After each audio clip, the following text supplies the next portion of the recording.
listening to the Unpainted Podcast with Sneaker Fair Kicks. The dopest artists weighing in on staying creative, money, fame, and glory. Get that creative kick you need for the weekend. The Unpainted Podcast. Make art and hustle.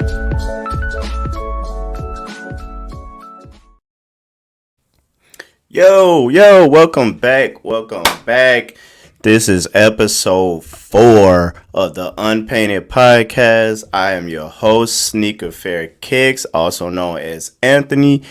I got a good one for you. I got a good friend of mine from my hometown of Chicago.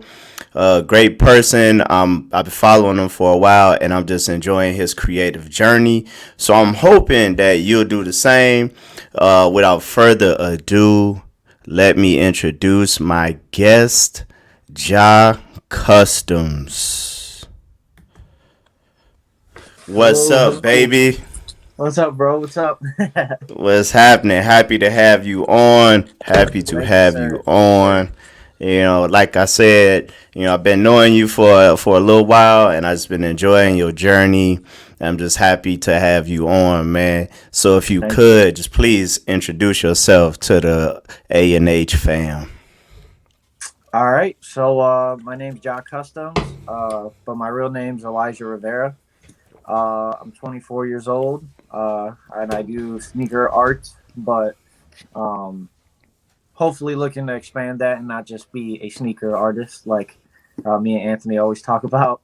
And I just started this like about 2 years ago, and it's been nothing but a learning process, and I'm excited to keep moving forward too. That's what's up, bro. So if you could, man, explain your art journey a little bit for us.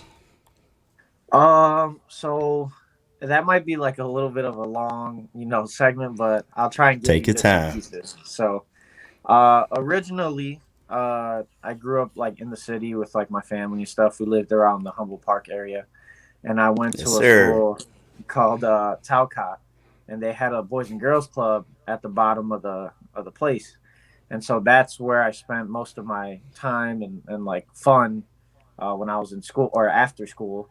And in there, I had this like a teacher. They had like game rooms, your art room, your gym, and whatever. But there's this one room that this guy had, and he used to draw all the time. And I used to watch him, and all the kids used to watch him draw, because it wasn't an art class. It was just a room for people to do whatever they wanted, kids to do whatever they wanted.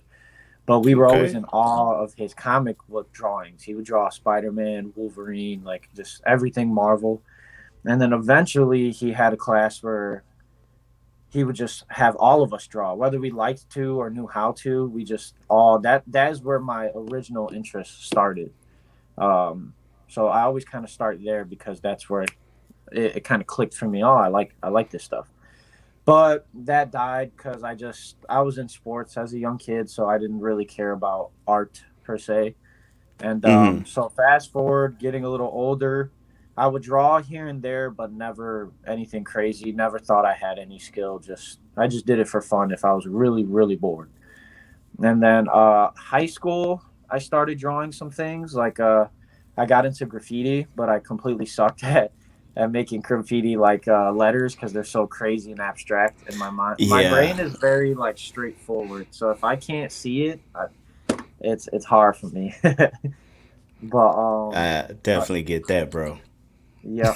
So them letters get crazy and they contort them. And I'm like, I can't even see what you guys are doing. Like, so then I was like, all right, I'm not doing that. So then I went the graffiti characters route with the crazy like faces and cool stuff like that.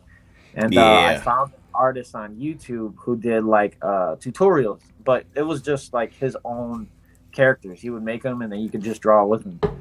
And that is where my real curiosity sparked, because I drew damn near all of his tutorials and they looked just like his art. So I was like, oh, that's what's up. I might have a little something, because if I did it and it was completely off, then I would have just nipped it right there and be like, all right, I'm a football guy. That's it. But it actually looked decent. Like I have the whole book that I used back then. I have it sitting in my drawer, but So that's where I really was like, okay, I might have something. But the thing that deterred me from art in high school was that I didn't want to keep copying people. Like it Mm. was just, I didn't get satisfaction out of it. Was it cool that I made it look just like him? Yeah. But I knew eventually, like, I can't sell this. I can't really brag about this because it's not mine.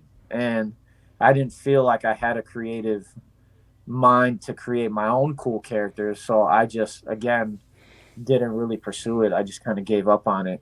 And I really regret not taking art more seriously then because I would have learned so much up until now. But so yeah, I just lost interest in that. I stuck to sports again. I was a big gamer in high school and stuff too. So I all my attention was away from art and stuff like that. And then fast forward from high school, uh, like 2 years ago on Valentine's Day, I was like broke as hell, and my girlfriend was coming at the time was coming up to see me, and I was like, damn, I don't know what to do. I can't take her out. I can't do nothing. Mm. So Mm. I was like, I got to get a little creative. But the good thing is, I knew she loved like heartfelt stuff. It could be $0. Mm. It's the thought that counts. So I was like, all right, I got to do something. So I drew this like pretty dope heart with like a ribbon on it and like some roses around it. And it came out sick. And I remember rushing because she was already on her way. So I'm like, you know, Oh, oh, oh, so I oh. was so busy with school and like working. I was like, I don't got time to do this. But then I was like, I can't be here empty handed. Like, there's no way. Had to put a last minute move, huh? Yeah, super last minute. So the drive's like 2.5 hours. So I was like, I got some time. Like I got some time. So so I did it like an hour and a half, and it came out dope. But I was like, I can't just leave it like this. So I went and bought like a super cheap frame from Walmart, like $5, and then I bought a little Mm. card, wrote something in it, and she loved it. Long story short, and but I was like, if it came out that good, and I haven't picked up a pencil since high school, like, what are you doing to Wow. me? Yeah, like I didn't pick up a pencil. I still had my little I the funny thing is I still had like this was a gift, like this little shading thing. And I Yeah, the had that stumps. with me.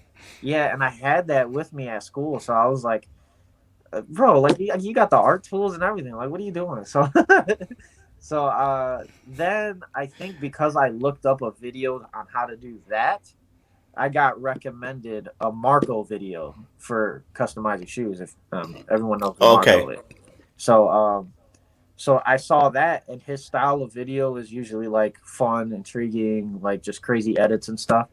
So I was like, okay. I love sneakers. As when I was younger, I always loved kicks. My dad always had kicks and stuff, but I just couldn't afford them, obviously, because I'm a kid. And my dad definitely couldn't afford to get me and him the same pair all the time. So it was always like, Right. oh, it's so cool, like seeing these kids with them. But I couldn't have all the retros and stuff. So, but this was like, you can do whatever you want to them.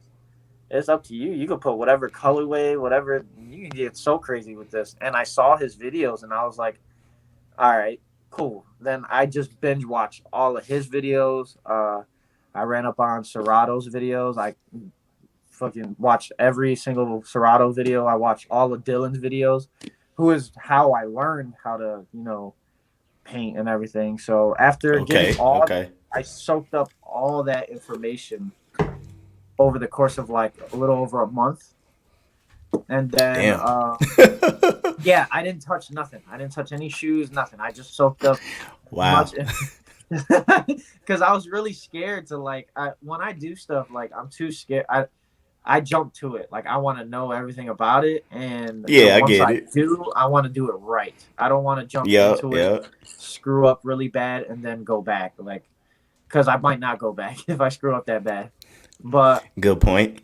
yeah, so I was like, I'm gonna get all the education and steps necessary so that when I pick up that paintbrush, I know what to do. I still didn't know what I was doing because you, as I learned, you learn so much more by doing it yourself. You can watch other people do it and whatever, but there's so much more to this and to art than just watching someone do it and showing you how to do it. That's the truth. Yeah. So that was how my sneaker art journey started, and then I never even thought it would be what it is today. I still don't even look at it as like I'm doing something big. It's just something I like to do, and Uh-huh. but I'm learning, and I've loved it ever since. So it's gonna be 2 years at the end of this month. So um, I love it. I enjoy it so far. Okay. How would you describe your style, man? Like, I know, cuz I watch you. I talk to you, but to You let me everybody know else, because how some would people you feel like I describe have it? that. I don't even You know. got to know something. I Or, really don't. or better yet, like, what is your approach? Like, how do how do you approach your creativity? I don't know. I a lot all of my inspiration gets drawn. Okay, so I might have. Okay, maybe just like everyday life kind of inspires like my stuff. So like right now I'm working on Okay. a piece that for someone that's a friend of mine, and she was just like she bought them for me because she was like, just do whatever you want. You're always complaining about Uh, doing stuff you don't really necessarily care to do, or not that I don't care to do it. It's just it's what other people want. It's not what I want to do. So mm-hmm. that's what my art for a while has been is mostly orders. I kind of skipped the experimenting phase because I never expected to get orders. I bought shoes just to practice on them, and I never got to practice on them because I had orders from family and people after like my first two shoes. So Mm-hmm. she was like, I'm tired of hearing you complain about it. Just do whatever you want. Explore your Right. creativity. Take your time. Like just do what you want. So I guess where my style would come from if I did do things I want is from everyday life, just seeing things, observing things, and stuff like that. So this shoe that I made is inspired by like cultural stuff, but the color scheme came from like this I think I have it in here. So like I Oh, got well, let's this. see it. Let's see it. What is this from? Oh, okay. So my job gave out like awards for work or something, and Uh-huh. that's not important. But the package, like this right here, like you can see how it's kind of like flat, but there's gold trimming and stuff. Yeah, with the dark blue and gold trim. Yeah. Right, and then there's like this little design. So that I was like, I like that. I like that color scheme. That the flat with the shiny pop to it. I like the just simple design. It's clean. It looks kind of elegant in a sense. So I was True. like, I like that. I'm gonna do that on a shoe. So that's kind Hey. of it for me. Like if I watch an anime show and I really like it, there's certain scenes in the show that happen quick, but I've caught myself pausing like the show. And I'm like, I want that right there. Yeah, I I do gotta that play. too. I do that too.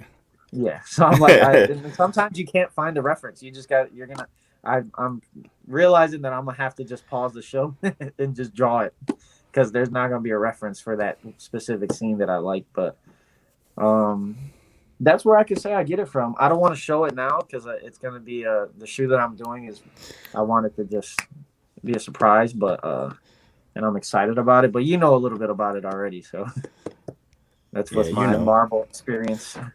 right. So, do you have anything immediately available that you can show? I do have the Bape one I did, which that one is like always say I want to get away from the like designer like hype beast stuff, Yeah. and I That know I that's got to. This one sparked my interest because it was cool colors and like it was the entire shoe, and I was like, it might be a cool project. It turned out to be oh, cool, okay. but I don't ever want to do it again because it took a lot of time and it's just not. I bet it did, man. Actually, I got two. That's, And this might be a perfect time to talk about the other one, but yeah, go um, get it. so this is the Bape one, Uh huh. and this took forever because I kind of like I'm trying to get it closer because I just sketched out individually every pattern, painted it, and then sketched the other colors and painted it. So there's no stencils with the patterns. Like it's just it was all it took 5 ever. The swoosh is hand drawn and painted. Like everything on here. Yeah, you a better man than me. Yeah, I thought the stencils would take me longer, so I was like, nah, I'm just. You a better man than me. Yeah. And then the other Dude. one is so Dylan had the Jesus Customs. He had a contest, cultural contest. Mm-hmm. And I made a shoe about like Puerto Rican culture and stuff, and I implemented different things in there. That actually is we'll talk about that one. I'll bring that one over because there's a lot in that one that has to do with just art in general too. So, but that one I kind of beat myself up on that one. I don't think I gave that one the full justice that I could have, but. And I didn't make the deadline. I was going through a bad time at that time, so man, it's a stain that's in tough. my brain at this point. Yeah, so but it'll That's be cool to tough. Yeah, man. So that's cool that you bring that up. We got a comment, and I like this. I want to get your opinion on this comment here. It says drawing is an art. Gotta love the creativity from all sources. Yeah. Yep. I agree. Yeah, definitely. Yeah, most of that, like I said, if I ever did anything, like once I start getting to my own things, they come from just outside because I get my ideas and my creativity from other things, but I can be inspired by those things. I don't have to copy those things. Yeah, that's what I'm learning as I'm growing. So. I totally get that. Shout out to Norman Harris on Facebook. Appreciate you, cuz. Yeah. So, let's see that shoe, man. You all right? You holding out? It's in a little plastic case. I gotta finesse it out. Go get it. Go get it. Go get it. I need to see this shoe, man. You can't talk about it and not show the fam. I mean, it's just that would be rude. I got you. You know, we gotta see this heat, man. This is Jah Customs debut on the Unpainted Podcast. All right. I need to. Okay. Let's see this. So I guess should I just show it and then talk about the individual things that are within? However you think best. All right. I'm gonna just show it so I can give an overview. So here it is. That way. I like that. I like that pattern. Yeah. Yeah, that's dope. Even the toe. I'm trying I'm mirrored, so I'm trying to figure it out. So that's right. The side. And then the other side has a mask as well. Little pattern in the back. Toe box action. And then more designs on the inside. Yeah. That's so dope, man. Thank you. I like that pattern. That pattern's great. So I guess we could start with the pattern and why I chose the pattern. So whatever you think is best. Okay, so there's a okay, so basically I wanted to learn about my culture as well if I was gonna do a damn sneaker on it. So so first I was like, what makes up Puerto Rican culture? I already knew, but I wanted to read more about it. So it's basically a mixture of like Spaniard European descent with Taino Indian descent and African descent. So I wanted to incorporate all of them into the shoe. And the problem I have usually when people depict Puerto Rican art is that I feel like they lean heavily on the Taino Indian side and don't capture everything else. So, and I also feel like the African side gets shaded a lot, and there's a lot of. I would have to agree. And a lot of our influence and our culture comes from the African side.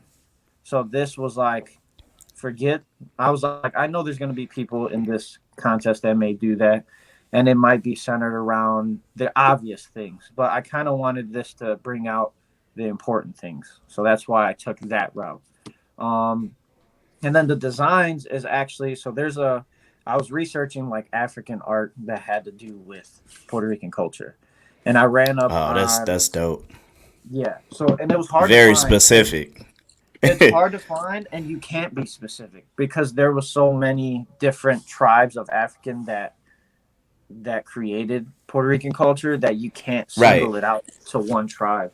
So I want to pull up this like the post I made because it'll kind of refresh my memory of exactly what I want to talk about.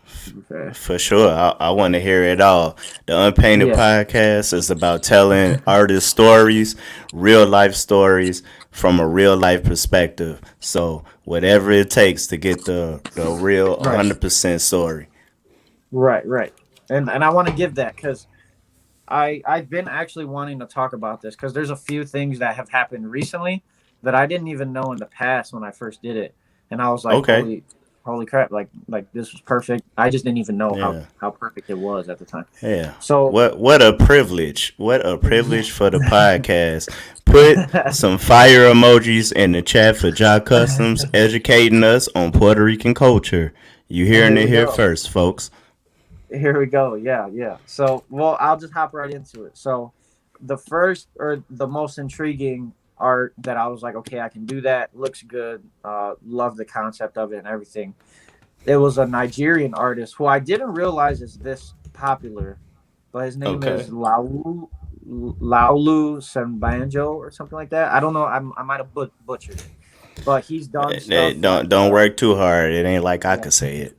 no, but he does like body art and these Shout out tribal to Scoob. uh he does these like body art and just patterns on like people's faces and it's centered around like his Nigerian art and his heritage and stuff. And he's done stuff on like Jay-Z's music videos and stuff. Like this guy's huge, but I didn't realize Okay. that as I did this. So he is from a Nigerian tribe, the Yoruba tribe or something like that. Yep. And they have a lot of art centered around like masks and the things that he draws on people and his sculptures and stuff or whatever. And so I was like, I love these patterns and I want to implement them into the shoe. So that is why I did them on here. They have like the little eyes and the squigglies. I didn't do it as good as him, obviously, because he's the creator, but that was what these little symbols and these weird like squiggly lines are for and stuff like that. I suck at the camera thing, but so that's where We get the point. We can see it. right. It's looking good. That's where I got the pattern inspiration from. And then I liked the black and gray color scheme because it was like there's a lot going on in the background that's very flat and just it's there if you look. And then the main piece would be the mask that would pop with color. So like you got a lot going on, you just have to pick it up and actually look and stuff. And everything tells a story. Everything has a point. So there's not just squiggly lines and stuff everywhere. Thank you. He said he knows where his tribal work. There you go. See, that's dope. But so that's where that came from. The mask is inspired by like the Taino Indian and the like Spaniards and stuff. It came from Spain and then it kind of molded itself into what it is. But basically, just to cut it short, there's like this big parade. They're called Vigilante masks or something like that. Mm-hmm. It's like translates to like a demon mask. And there's a whole story behind why it's called that, but I don't even know the whole story, and it will take. I don't want to research Oh man. There's a lot to it because it's. Well, like tell us what you know. Give us a brief description. Okay, You know, I'm looking at this is an educational show too. Yeah. So okay. So reading off of my caption, this is bad. I haven't revisited this for a few months. So it's like. So it was like the oranges or origins of this can be dated back to 12th century Spain. So this is not stuff that's new. This is old stuff. And these demon masks, they're made of like paper mache and stuff like that. And like these horns and this crazy stuff. And I think it represents like a sun god or something like that. And then these masks are seen in festivals in Puerto Rico too. So now in Puerto Rico, it's not so much deep as it was back then, obviously. Now they're more colorful. They're different colors. They have contests for them. People just get wild. And my original idea, if I gave myself enough time, was to make the shoe like a mask. Like there's going to be things poking out of it and a bunch of crazy. I was going to go completely overboard. But I Oh did not. man, yeah. I wish you would have had the time. One day I will. I 100% will one day because it's dope art that I don't think gets looked at a lot. I actually was in the city today, in Humboldt Park today. We went to a little Puerto Rican restaurant, and I saw the mask on a painting. Now I feel like I see it everywhere. Now that I know about it, God is trying to tell you something. right? For real, all the signs are there. I just need to listen. So that's where the mask thing came from, and this mask I designed myself. That was another thing I wanted to do. I Okay. did it digitally. So I was like, I don't want to look up. You can find vectors of plain masks and you can color them in or whatever. But I'm like, that I'm not going to get any satisfaction out of that either. Going back to what I originally started talking about in the podcast. So I was like, I want to make my own that looks cool, that I can say is unique, and it came from me. And I want to put that on this shoe because it's going to be in a contest. I want it to be everything to be meaningful. So I created it, and I drew it in Procreate on my iPad. Made it like stencil basically. I made it a vector, made it a stencil, applied the stencil, and I put the colors in and stuff.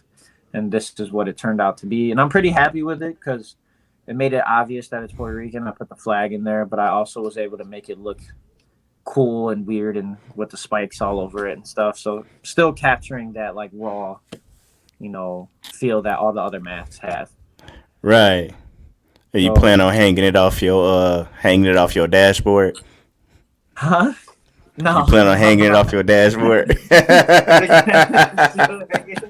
No, Puerto Ricans are extra, so they get fine. I might make it a chain or something. So. Oh snap! Yeah. And I wish I would have. If I knew I was going to talk about this, I would have been so much more prepared to give backstory for all the culture and stuff. But that was the gist of it for me. And then the last little twing that I'll talk about is so Bad Bunny has an album. I think it was one of his first albums, but the album, I love the cover art for it. It's in this black gray form, and then there's an eye in the middle that's really colorful. But within the spiral and outside of that eye, which is just like the white part of your eye, I guess, there's a bunch of different designs and cool things in it. And that's where this came from. So I incorporated the Nigerian art, but still left the eye in there with the spiral. And I wish I had time, because I ran out of time, to fill in all the other black in there. But I kind of just I had to rush it. That's why I don't give myself props for the shoe, because there's so much more that I wanted to do, but it's just like a stain in my heart. Like it's like I could have did so much more justice, and I didn't even finish I didn't even enter the contest. So man, I mean, though, but how do I say this? So, because this applies to me as well, which is, I think, is why it's just coming so fresh into my mind. Is like, this may very well be one of those breakthrough pieces where it's like you starting to see. I'm gonna piggyback. When you're done, but go ahead. Okay, cool. You starting to see a pattern that is easy. It's close. It's close to home, and it's it has like cultural ties. Be that as it may, when that stuff happens, it's like, man, I think I'm on to something, because when I did that Patti LaBelle piece, those were all about, that was all about home. That was all about Chicago. That was all about, running through Pilsen. Pilsen, it's graffiti everywhere. Yeah. Chicago art's beautiful. If you right, look, it's the tunnel. Where's the tunnel? Damn, I always My city forget streets are this. terrible. Like I describe everything by that McDonald's over there. Bro, it's this embarrassing. Chicago people don't catch me in the streets. I'm bad with directions myself. But you know what I'm talking about though. The tunnel that's just nothing but graffiti straight down. It's just all graffiti. And I mean, and then just like every other block, like, in between the buildings, it's like huge murals, over there by UIC medicine, the hospital, that one street is nothing but murals, just like straight down the street, nothing but murals. It's in Hyde Park. Go to Hyde Park.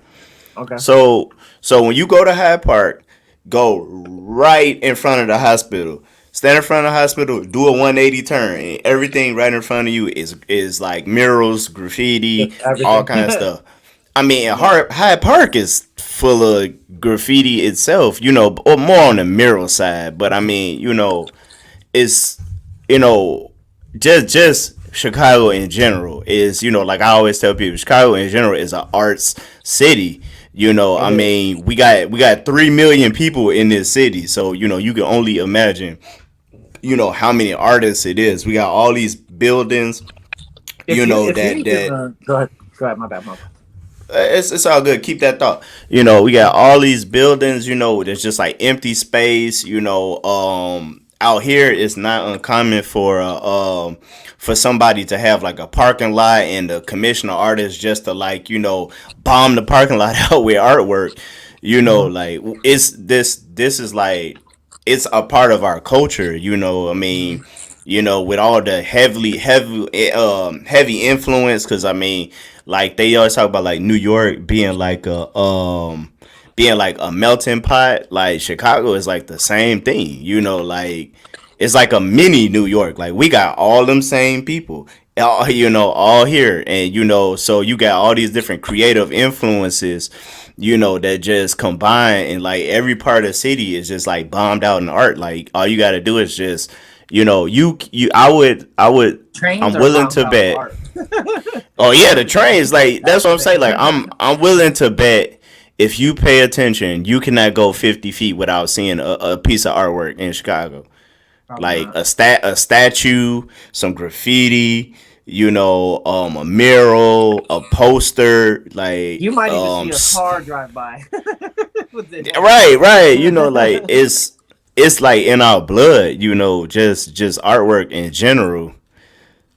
Shout out Scoop. He said he might be coming back. I don't know why you left. Yeah.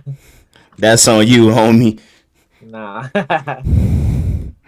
But you were saying, you were saying? Oh, yeah. So there's a few things that I thought of. One, even being in Humboldt Park today, because I'm not there much at all today. Just I happen to be there. But like right outside of the restaurant that we were at, there's a huge mural across the street. It's enormous. It takes up the whole side of the building, and people take pictures all the time. I wish I wanted to, but I wish I did. But we left there and went to another spot. But there's art everywhere, like you said, and I feel like. And just you talking about how much graffiti there is, like maybe that subconsciously, like growing up around that, and like even one of the barbershops I went to growing up, their whole wall was filled with graffiti and stuff. Just bombed out. That's how we do. Maybe subconsciously, I was just like, graffiti's my route, and I learned quickly that it is not. But but it's still that's where my I'm finna grab these shoes real quick. Go ahead. Yeah, man, keep going. I'm listening. So there was that, and then I know there was something else that I wanted to touch on. I freaking forgot it. But go ahead. Like stuff like this is like the norm in Chicago. Like seeing stuff like this, like all across a wall, like that is like crazy normal to see like a whole wall, a train station, a building, a parking lot, like, this is how we get down, and so like I was just in my mind is like, dude, like when I do these, I want to do something so dope, and I had my wife had to go to UIC and get some checkups and all of that, and my mind was like my for like days on end, bro. Like my mind was just like zoning out. Like every 5 minutes, I swear to God, for like at least a week, I was just zoning out every 5 minutes, just thinking about all the streets I done walked down.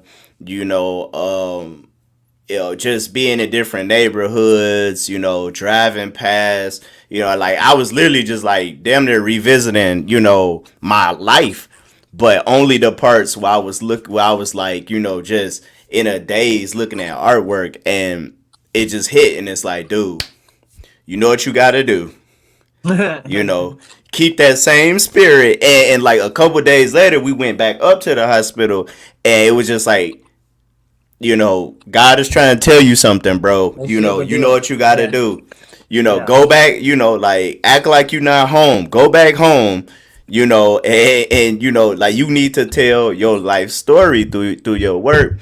And when I did these, I mean, the love was like bursting out. It was like crazy. And so, like, that was further confirmation. Is like, okay, so you need to, embrace your roots in your work. Like, like people who see my work, you see like the realistic stuff, and, like me turn cartoons to like more like realistic looking things. You see me do those things, but those are things that I'm just very good at, and to a degree they do describe, who I am, because a lot of people you see me do things are like, if they are real people, they were people they were people I idolized, or they were people who had a heavy influence on me, for whatever reason. And when I like, so like the baseball shoes I did, that's a rich culture in that. My dad was a baseball player. He played AAA ball. And he actually had a shot at going to the league. Apparently, I ruined that. So appreciate you, pops. Hell no. I mean, hey, I'm not mad. I'm here, right? Apparently, mom's got pregnant. He was like, well, no more baseball. So I appreciate you for making the sacrifice. My mom wanted to be like a nurse, like a doctor, nurse, or whatever. And okay, she's watched every episode of ER. She's watched every episode of Grey's Anatomy and shit. And apparently that had to be like her dream or something. No. What you doing? Hold on. My phone is tweaking right now because I'm trying to charge it, and every time I move it, some crazy stuff happens. I'm gonna just not touch it. But basically, she that was like her dream, and then she had me. And then she was like, "It's over. Like, I'm not going back to school. I got this little badass kid." Yeah. Apparently, that's what happened. Because I remember to a degree, like going like to his like travel games and stuff when he used to play in like a travel league and all of that, and like that was like dope, because I mean I got to see like all kinds of places and stuff, and every time they won, I got like some like new games or like a new toy or something like that. So it was, it was dope. but right, but I guess I guess she got pregnant. If I remember the story correctly, she got pregnant, and then he, I don't know, blew out his knee or something he did. But basically, he had to make a decision when when all of this was happening. It was just like, yes. So appreciate you.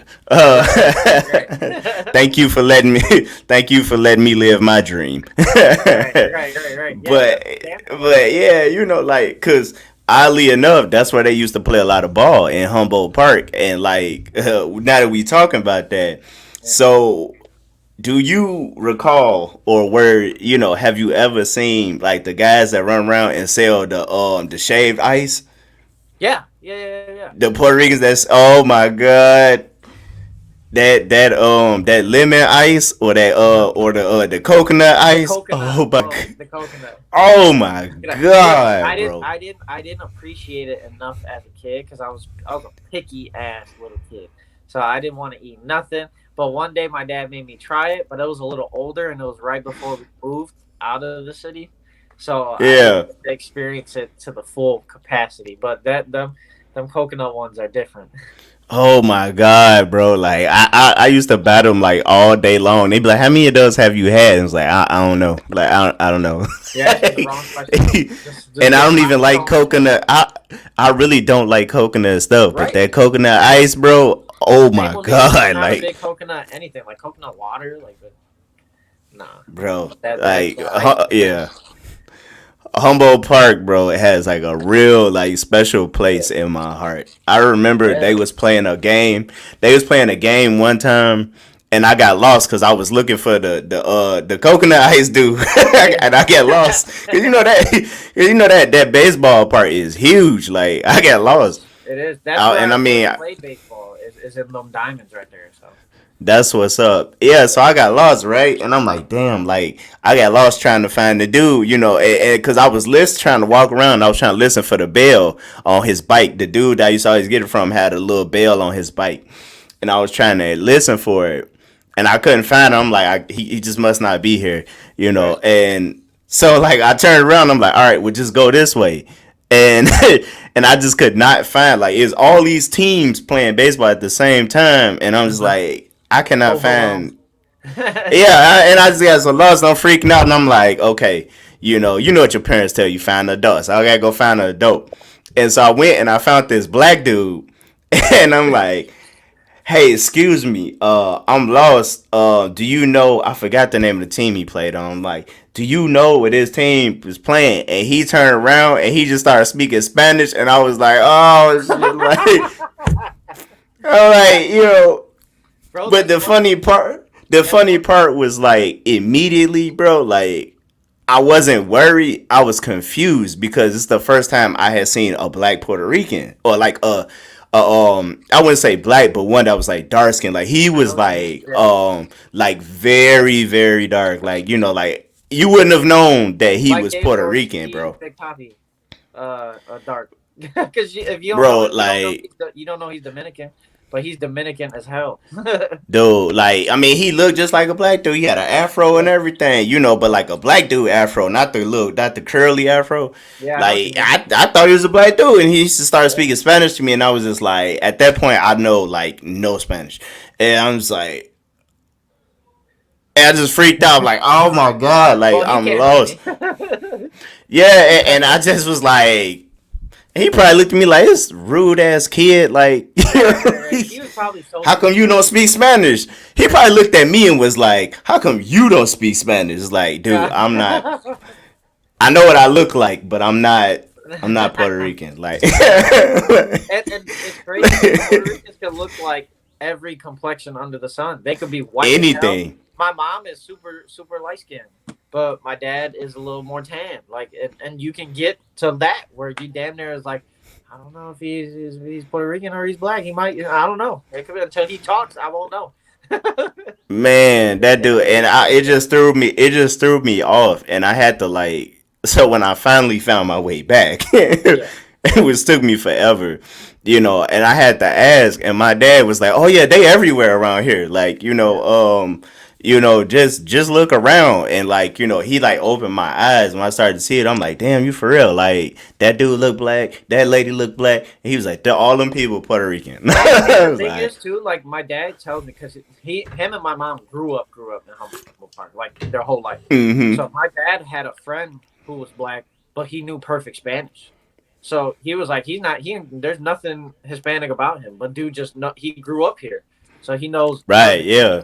Dude talks and you would think he's Puerto Rican, but he's not. He just knows. So that's just amazing, bro.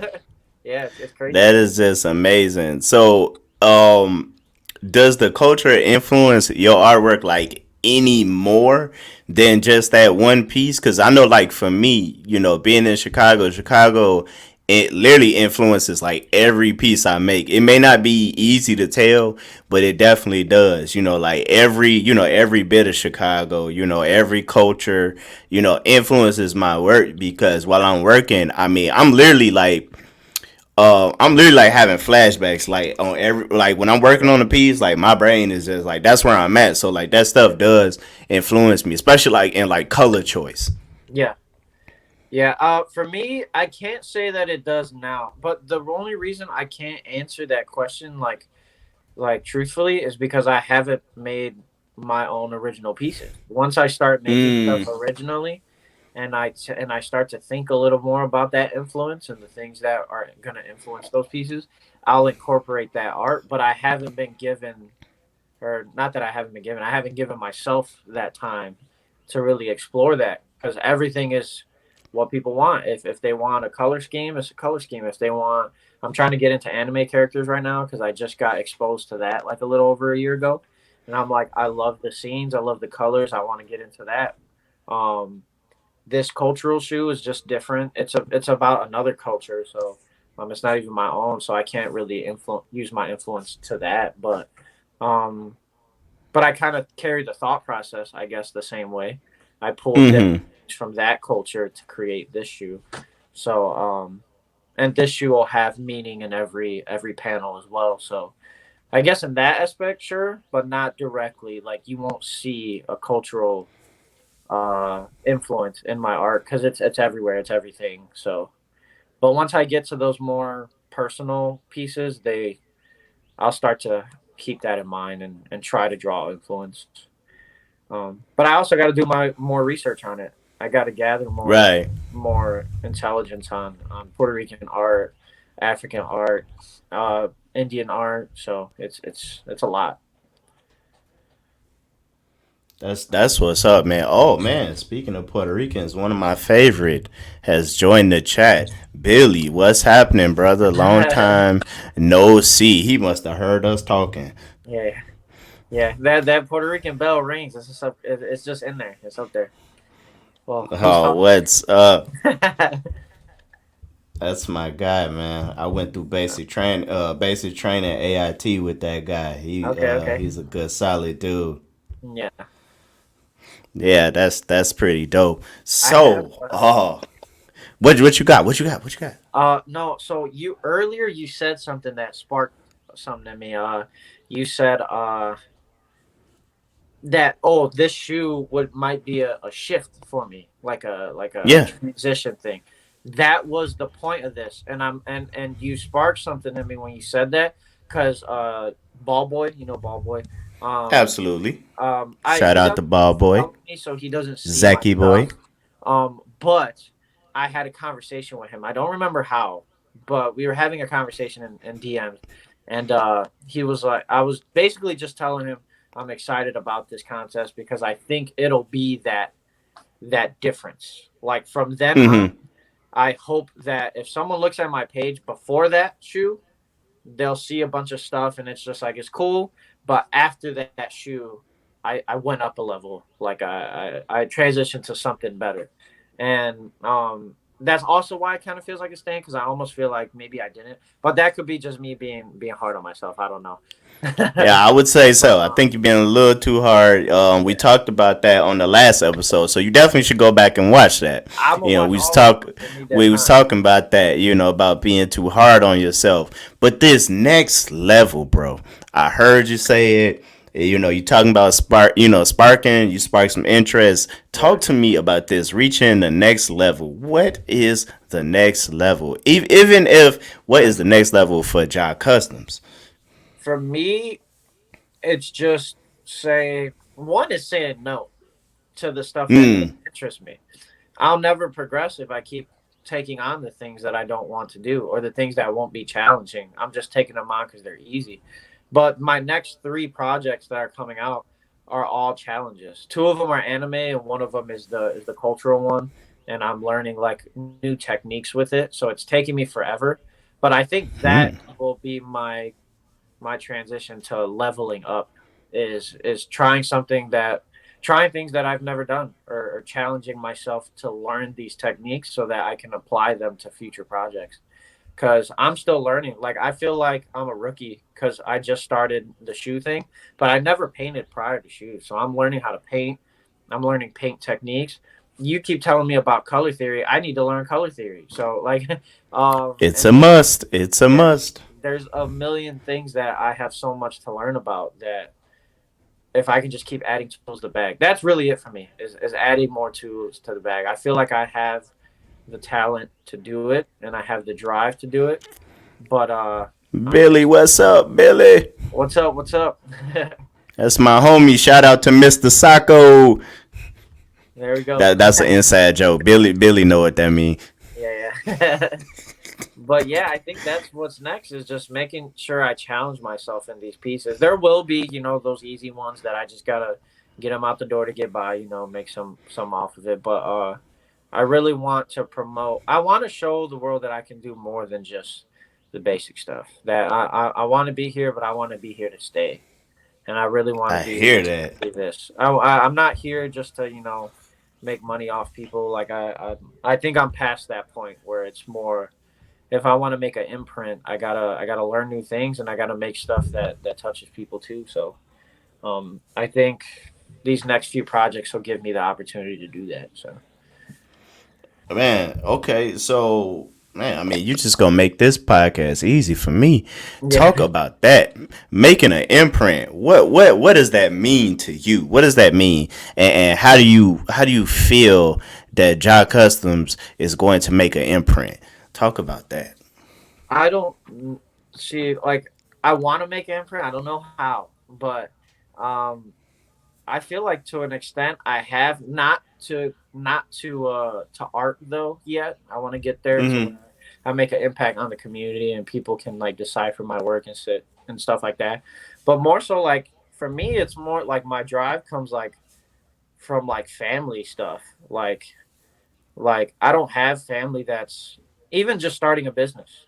I don't really have family that has done that. I have artists in my family that don't take advantage of their art. My uncle's a huge artist, but he just doesn't use his talent. Like he has a God-given talent. He could pick up a brush right now and paint something. He could pick up a pencil and draw some crazy stuff. And he probably hasn't done anything in years. But my dad always imprints that into me. He's just like, don't let that go to waste. I watched my brother be this amazing, has so much potential to be so many things, but he just didn't want to pursue them. And I don't want to be that guy. I don't want to.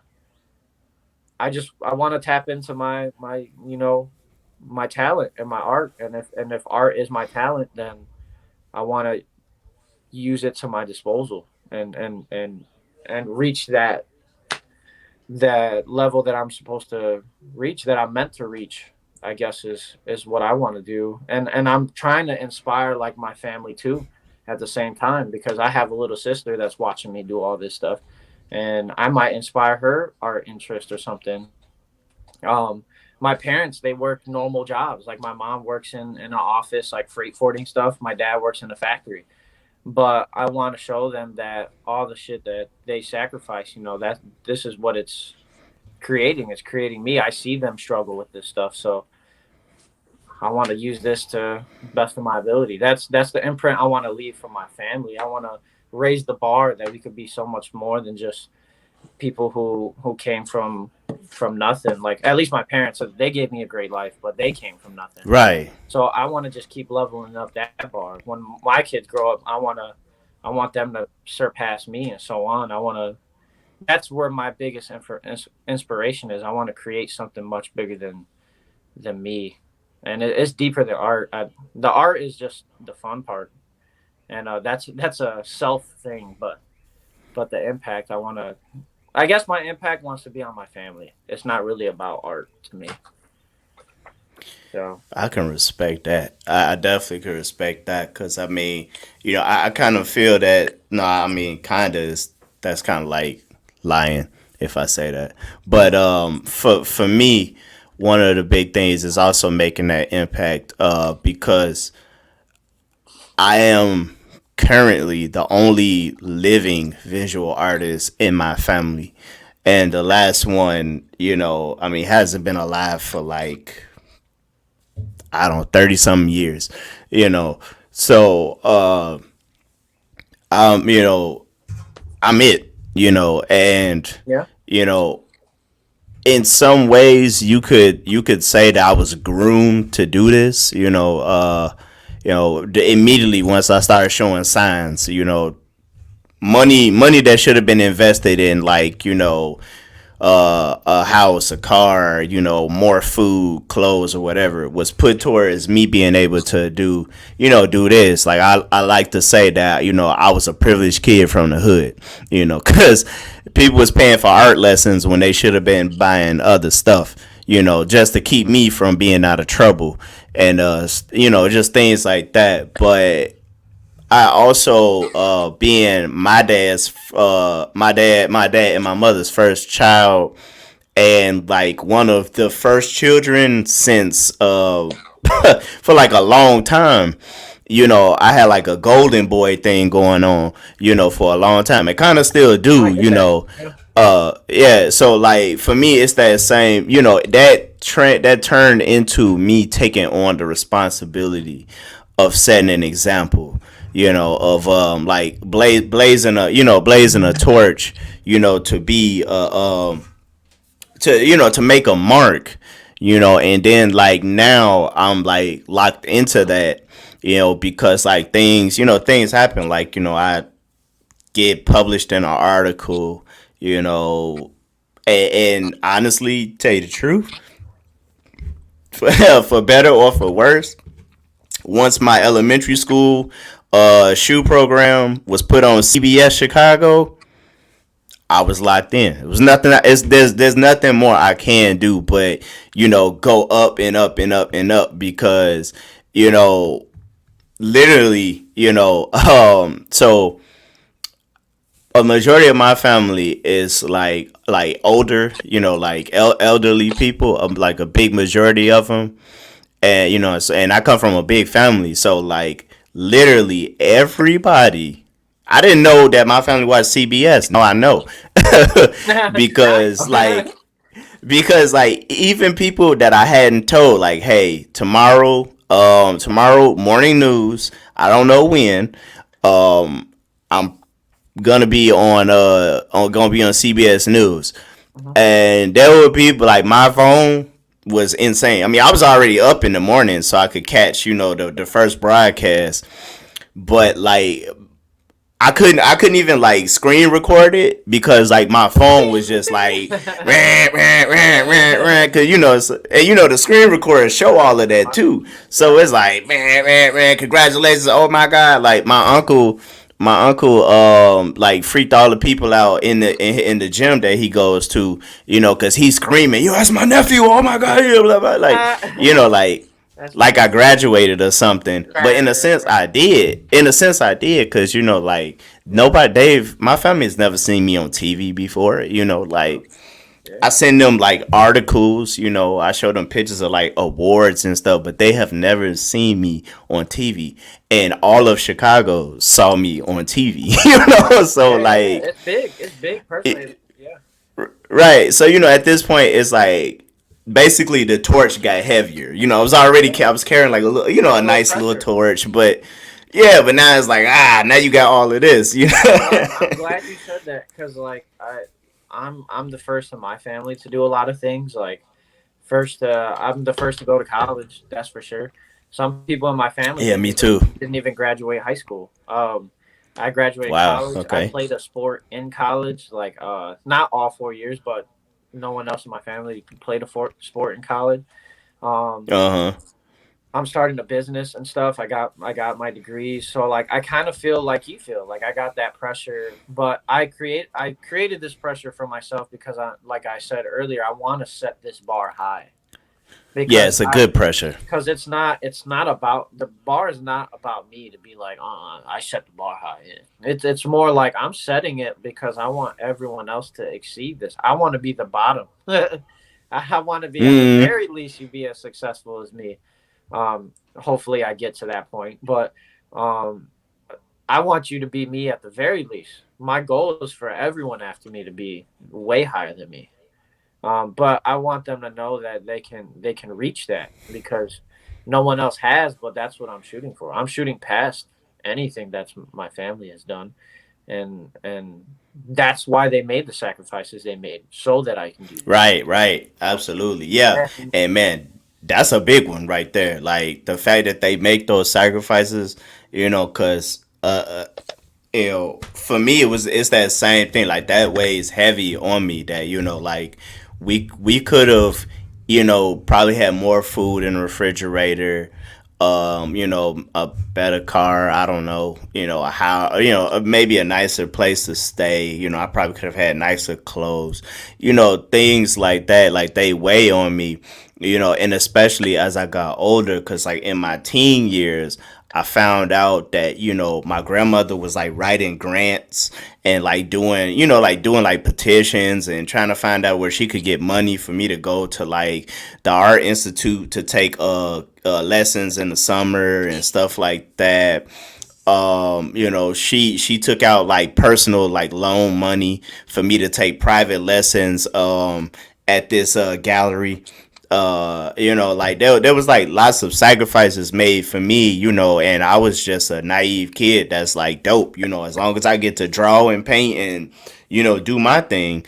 I had very little awareness of what was being done for me, and as I grew up and I started to understand that, and definitely, by the time I had become, a responsible adult, that's the key word, responsible adult. Yeah. By the time I had become, matured into that, it was like, dude, like, you owe it to people, you owe it, you got, and I'm big on that. And I know some people don't really understand that, and I've heard people say they don't agree with me when I say like you owe people things, but in my mind, I think people do owe certain things to people. I think that's just one of those. Go ahead, yeah, because like one of those is that like when people sacrifice for you, you owe them something. Like you do. It's not even saying owing it may not be the word for those people who don't get it, but it's just you feel like you should give something in return. If you put yourself through that much to get me to where I am, at the least I can do is excel and show you that it was a good decision. That you made the right choice to do those things. Like for me, just a simple move from my parents moving me out of the city to the suburbs is the biggest move they could have ever made for a generational thing, probably. Because they lived before that, they lived in the city. Before that, my grandma lived on the island in Puerto Rico. So it's like it's shifted and it's only moving more. So that move is big because they were like, we cannot put this kid in what's the high school down there? Clemente High School. They're like, this kid will not be going to Clemente High School. That's how they did me too. Yeah, they did the same thing. We don't want to, and they're like, we're gonna have to put him in a private school because as a young kid, they already knew I was not built like that. I was not gonna be I was a smart kid. I was always. I always feel like, for me, I always felt like I was a little older than what I was because I used to see. I used to see kids doing this smoking in the city, throwing up gang signs at my age, at a little bit older than me, because my school was like kindergarten through 8th grade. So now that I think about it, that's crazy. Okay. Those kids were like, they looked older, but now I'm like, we were all kids, 8th grade or not. Like, so them kids are throwing gang signs up, acting cool and shit. But I always knew. Yeah, tripping. Even as a little kid, I was like, that will never be me. But I don't know that. There's a lot more influence as you get older in your life that changes you. So I still feel like I wouldn't have, but I never know.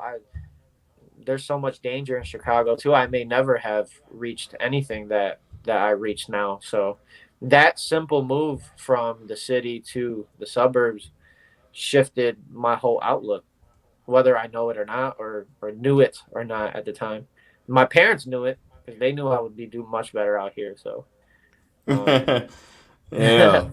I think mine figured it out like really quick, and I feel like they just knew that like I would never be who they knew I could be if they left me to it, because it would always be like throwing me to the wolves, and like my dad grew up in Roseland. And so you know what's up, and my mom didn't have it much better because my mom grew up in the suburbs, but in Harvey and my parents went to high school together. Harvey, Chicago, same thing. Yeah. Same thing, really. Yeah. But like they just knew it's like I would never live up to my potential, regardless of if I could handle myself That's or perfect. not. It's like I would never live up to my potential being there. Granted, the elementary school I went to, but I guess maybe it was better. I just don't know, Right. But it wasn't that dope either. Well, go ahead, my bad. Well, I'm just saying, like that elementary school in the burbs sucked too. So, in hindsight, the grass was green. It was greener on neither side. So, Damn. there was no green grass in elementary school. What was crazy for me is the shift too. I went from being this kid in the city and being in like I was never like a running around getting into trouble kid, but Yeah. that was my environment at the time. So that was just what I was used to. Like these kids just doing stupid shit, but it's whatever. That everyone does that. Then my whole image shifted because we moved all the way to Oak Grove, and it's a little small. Oh man, yeah. Completely, just complete culture change, complete shit. So now I see these kids and I'm like, what? Oh my god, everyone's so like Yeah. just uppity and the parents, and I'm like, where are all the colored kids? Like, there's no minorities in this bitch. Like, What? it's just, I'm predominantly white area, damn near. I mean, once I got to middle school and high school, that all changed. But my first elementary experience was that, and I was like, damn, shit. So, like, did any of this influence your creativity as a child? Like, cause I know for me it did. It had a lot to do with how creative I was as a kid. Cause like for me, for sure, like that's where I bunkered down because like everything sucked for a while. Like everything sucked. When I was like real small, when we was in Chicago, I was in Rogers Park, and I lived with my parents and my aunt and uncle. So I had like a fairly decent sized family, and I was the only kid. So obviously I was doted on, and when and I would do whatever I wanted, play games or draw. That was it, But when we as a family, my parents and I moved, and we moved to Chicago Heights, which is it's the reason it's named Chicago Heights. It's like the same thing, same thing, same thing, just a smaller city, and since it's more like suburban than the city is, I could get around and do things, and but it kind of sucked, because personal things at home, and the adjustment from like having like that big family to just me and my parents, and going to a school where like these teachers like hated us, like it was terrible. Like the only time I was important at that school, or any child was important at that school, was number one, if that child was bright, and two was the fact that that child had good test scores when it came to like standard testing. Okay. So that child, like kids like that had more opportunities, and they would treat you nicer because they respected you. Yeah. But in that situation, man, I was like never happy. So like all I did was like draw, like Explore other things. Yeah. I just kept my mind, to my drawing book because I was just never happy, like for 6 years. It was Yeah. just sad. Yeah. I didn't. I think you had a much rougher transition for sure. I don't think mine. I guess the only thing creatively wasn't art. It was just I tried different things now that I was in the suburbs and stuff. But the thing too is my parents had a huge transition too because they're used to that fast paced city lifestyle, get up, go, They're on the move all the time. Their day doesn't end ever until they get home, and it don't even end when they get home because they have me and my little sister, so they were always on go. But the suburb life is totally different. It's much more chilled, laid back. You don't got to worry. You can tell us to go outside and do whatever, and not have to worry about it so much. But the thing with that is they weren't used to that, so they didn't really let me go out and just be doing whatever. Because my dad, he always told me stories about who he was, and he was a little badass. So I think that, and just that city life and that hyper paranoia of my kid, there's bad people everywhere. And even in the suburbs, they got that mentality to this day. Don't put it past nowhere that you're at. So I didn't really get to just go out. They can arguably be worse in the suburbs. Yeah, because it's not expected. So it's easy to get away with. So for me, what I did was I did explore different things. I was always a gamer, so I love video games. I play video games. So I was beating Lord of the Rings at like 4 years old, and I'm not lying because you could talk to my dad about it. I had a GameCube. They bought it. He bought me a GameCube because he wanted me to stop playing his PlayStation. But man, that's funny. My first passion was video games, so they didn't even need to worry about me going outside. I was put a video game in front of me. I'm gonna beat it like 5 times, and I'm never gonna bother nobody. So I played that. That's crazy. I got into skateboarding, but that was another one of those things. I was like, I suck at this shit, and this is not for me. So I even tried band like in 5th grade. Like I played me too. I played a French horn. I sucked. I did too, and I wanted to try it, and they were like recruiting kids to try it, and I couldn't afford a trumpet. I wanted to play a trumpet so bad, but I couldn't afford one. So they were like, the band teacher was like, you know what? I'll work with you. Like I'll get you a French horn. It's essentially the same concept. It's 3 buttons and blah blah blah. And he's like, it's not the same, but it's damn near the same. You could play the same notes.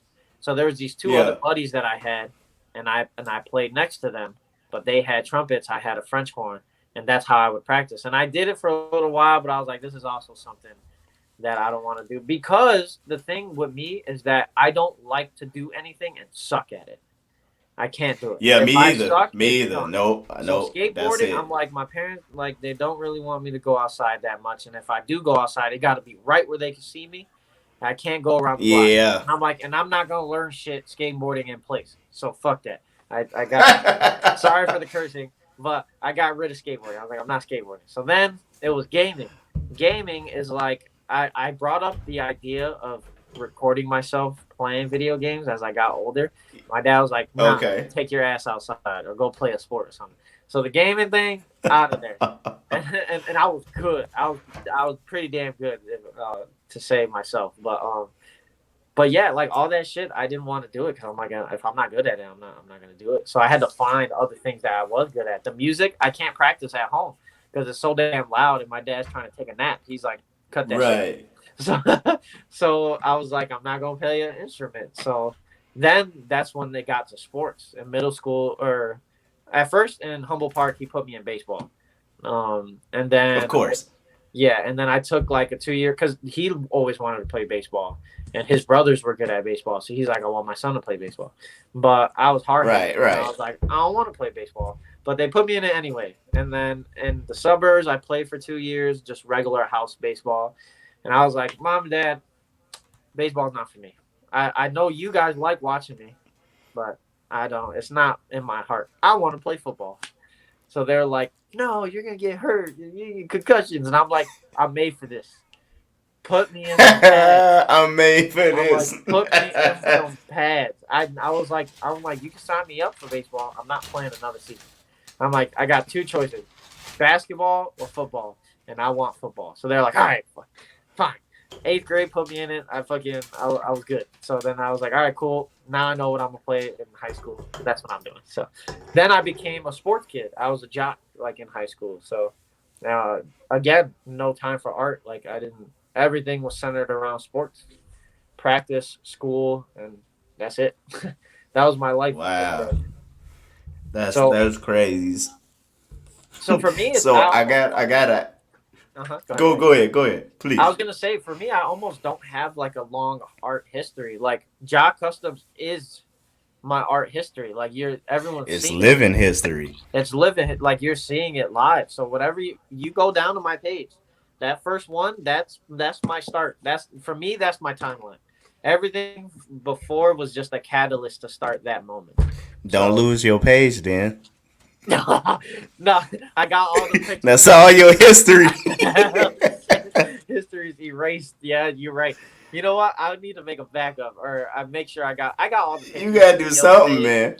So they can't. You know what? They can't stop history. Fuck it. I don't care. You can take it and bring it right back. That's fine. Right. So this is good then, because like me and you talk a lot, on Instagram and stuff like that, and obviously with other people. Right. Now, there's some things that you said today, and some things you said in the past that made me think, and I want to get your take on something that comes out of this book. A lot of people, y'all gonna see this book a lot, because this book is great, and it talks a lot about art.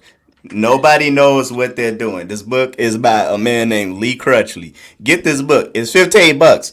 You can't lose. I already like it because of the title, and I feel like that is absolutely true. Everyone who you should read it. You should read it. They don't. You should read it. So I want to read from chapter 4. It says, "Everyone is better than you." I think you can weigh in on this. Very good. Mm-hmm. Okay. So it says the first page. The title is "You Are Better Than Them." Theodore Roosevelt once said, "Comparison is the thief of joy." While that is true, it doesn't stop there. Comparison is also the thief of our ableness and acceptance, our accomplishments and adaptability, our ambition and appreciation, our assertiveness, I hate this word, authenticity, and our autonomy. Right, you bet. And those are just words that I could think of that begin with a letter A. This dude is kind of funny. Yeah. Comparison is the thief of almost everything good within us. Comparison is not just a thief either. It's an all-consuming force. Like the nothing in the never-ending story, you got to be a certain age to know what that is. The novel by Michael Ende. If you're unfamiliar with the story, it's set between a human world and a magical world called Fantasia. Again, you gotta be a certain age to know what that is. But one of the other things he says is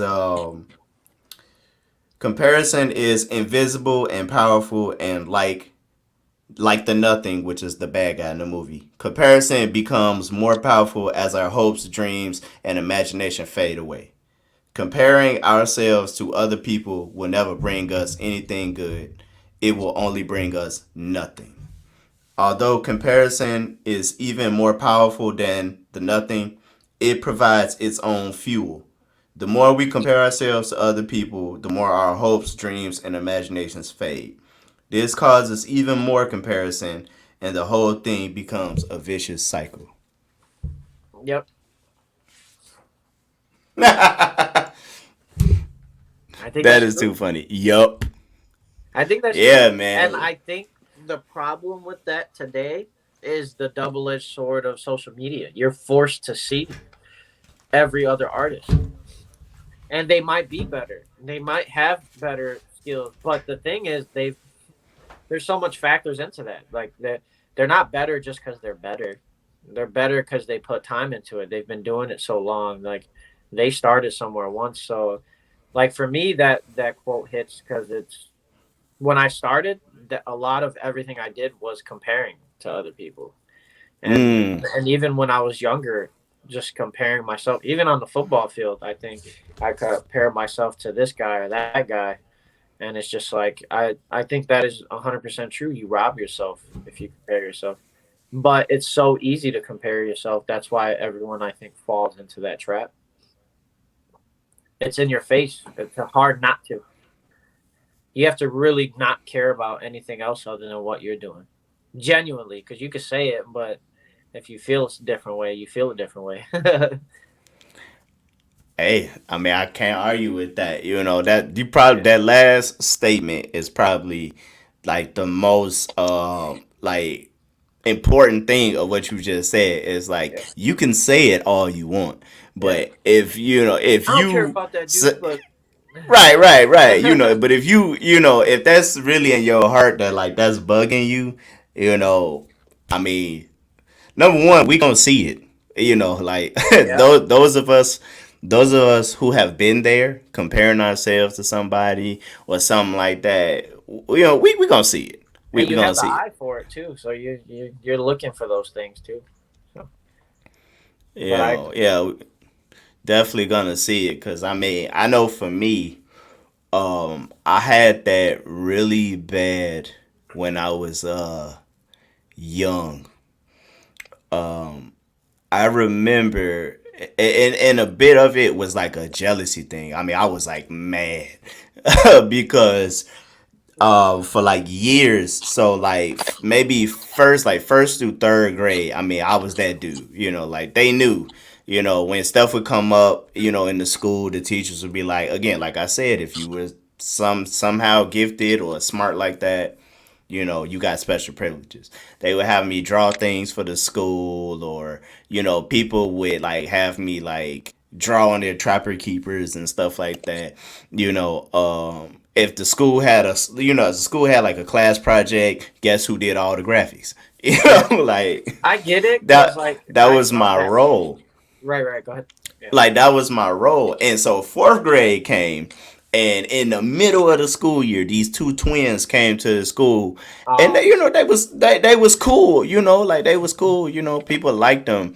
And then like I remember it like vividly, like maybe like three kids like came up to me and was like, Anthony, one of the twins, because we didn't call them by their names. I still don't know their names to this day. It was just the twins. the And be like, twins. which one? And then you describe which one. It's like one of the twins can draw better than you, and I'm like, what? Like No, like that's BS. Nobody drawing better than me in this it's school. my Like school. I am right. This is my Yeah. school. And I remember this is like in the middle of school, dude. Like I forgot what we were doing. I think we might have been going from like music, because music class was in the library for whatever reason. We was going from music to our like normal classes, and so like I'm like, no, hell no, nobody better than me in this school. And I walk my stupid self into his classroom, and I'm like, let me see it. Let me see it. Let me see what you got. Let Oh me see it. no. And so the hot topic for this point in time was Dragon Ball Z. This is the 90s. Oh no. This is, in fact, this is 98. So I Dragon Ball was just Z. born, baby. I Young was a dude. pupil in society. This is 98, and so like Dragon Ball Z is like super new to like a lot of people at this point, in America. Yes. At this point it was on like Fox Kids, I think.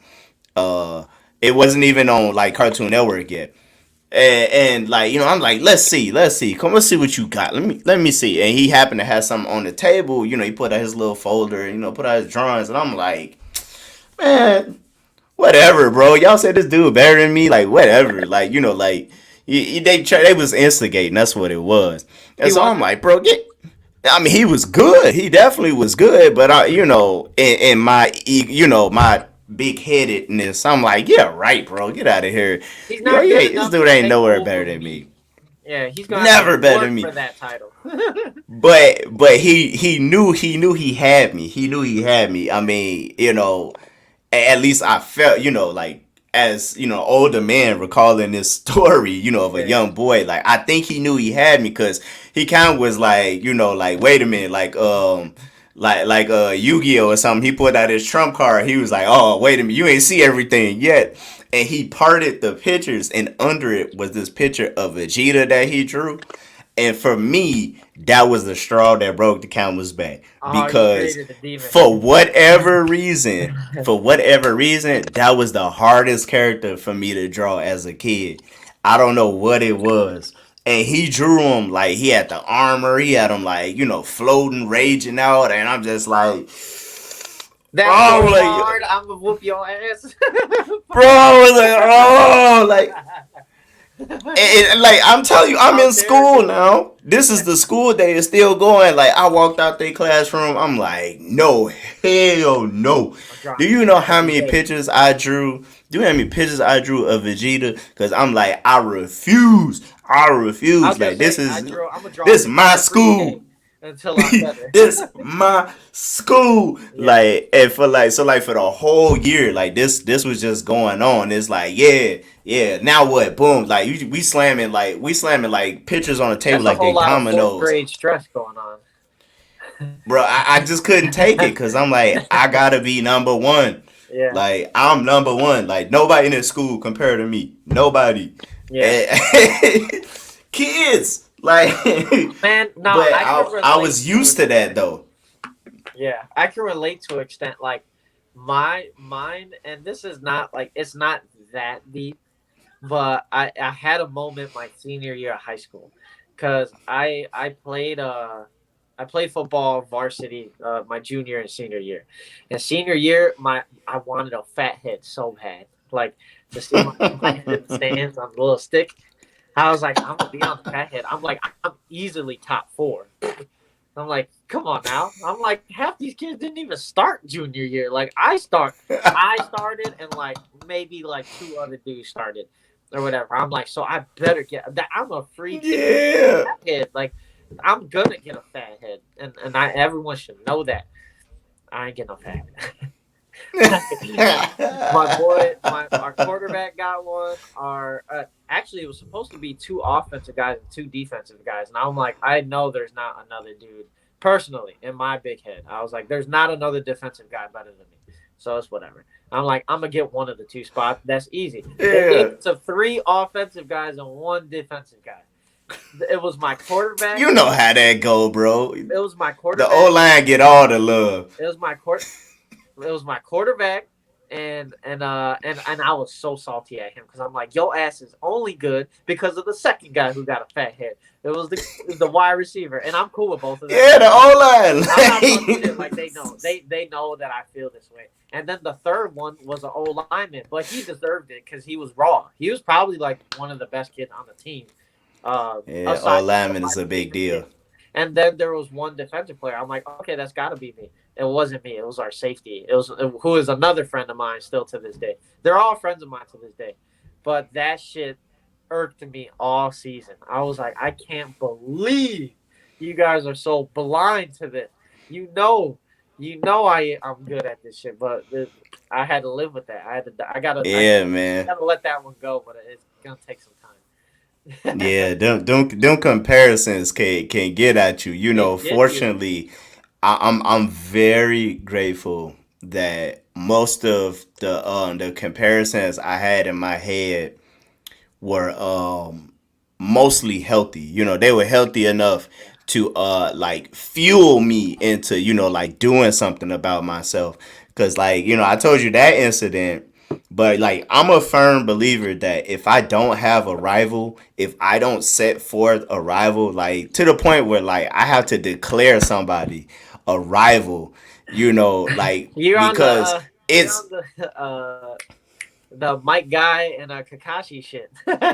Bro, like I have to let you know, like I have to let you know, like, yo, you ain't as dope as you think you are. Yeah. And I'm coming for you. You hear me? Like, like which is I have to do that. Which is funny. I don't know what that is. You're like the Mike guy of that story though. Cause the entire like 18 seasons, everyone's like, Kakashi, God, ain't nobody beat Kakashi. But then you see my guy go crazy. He goes crazy once the entire like 18 seasons. But when he goes straight like, snap. I don't think it was a rivalry ever. It was never a rivalry. Bro, like I swear, like, so that situation I told you about happened in 4th grade, right? Yeah. Then I switched districts because of where we was living. I switched districts and I met, my best friend in 6th grade. I met him in 6th grade. when we switched schools. And I found, like for like days, I didn't know that he could, that he could get down. And just like I really don't even remember how I found out. But I'm like, that's dope. Like we cool, we tight like that. And I guess somebody I can hang out with that gets it, understand. We can draw, we can keep each other out of trouble because I mean that's all we gonna do. It's like draw, play video games and whatnot. So we that we bonded over that, and the same thing like happened in fourth grade. Like I remember, so like that year, sixth grade, we got to know each other pretty good and stuff. And then middle school happened. So seventh grade, we get in there. I want to know where this is going. Right. So the middle school we went to, which is weird. I haven't seen this to this day. This is the only school I know like this. It's only 2 grades in this school, 7th grade and 8th grade. So everybody has the same. Suburbs is like that. Okay, everybody has the same teachers. And mine was different. Mine was 6th, 7th, 8th grade.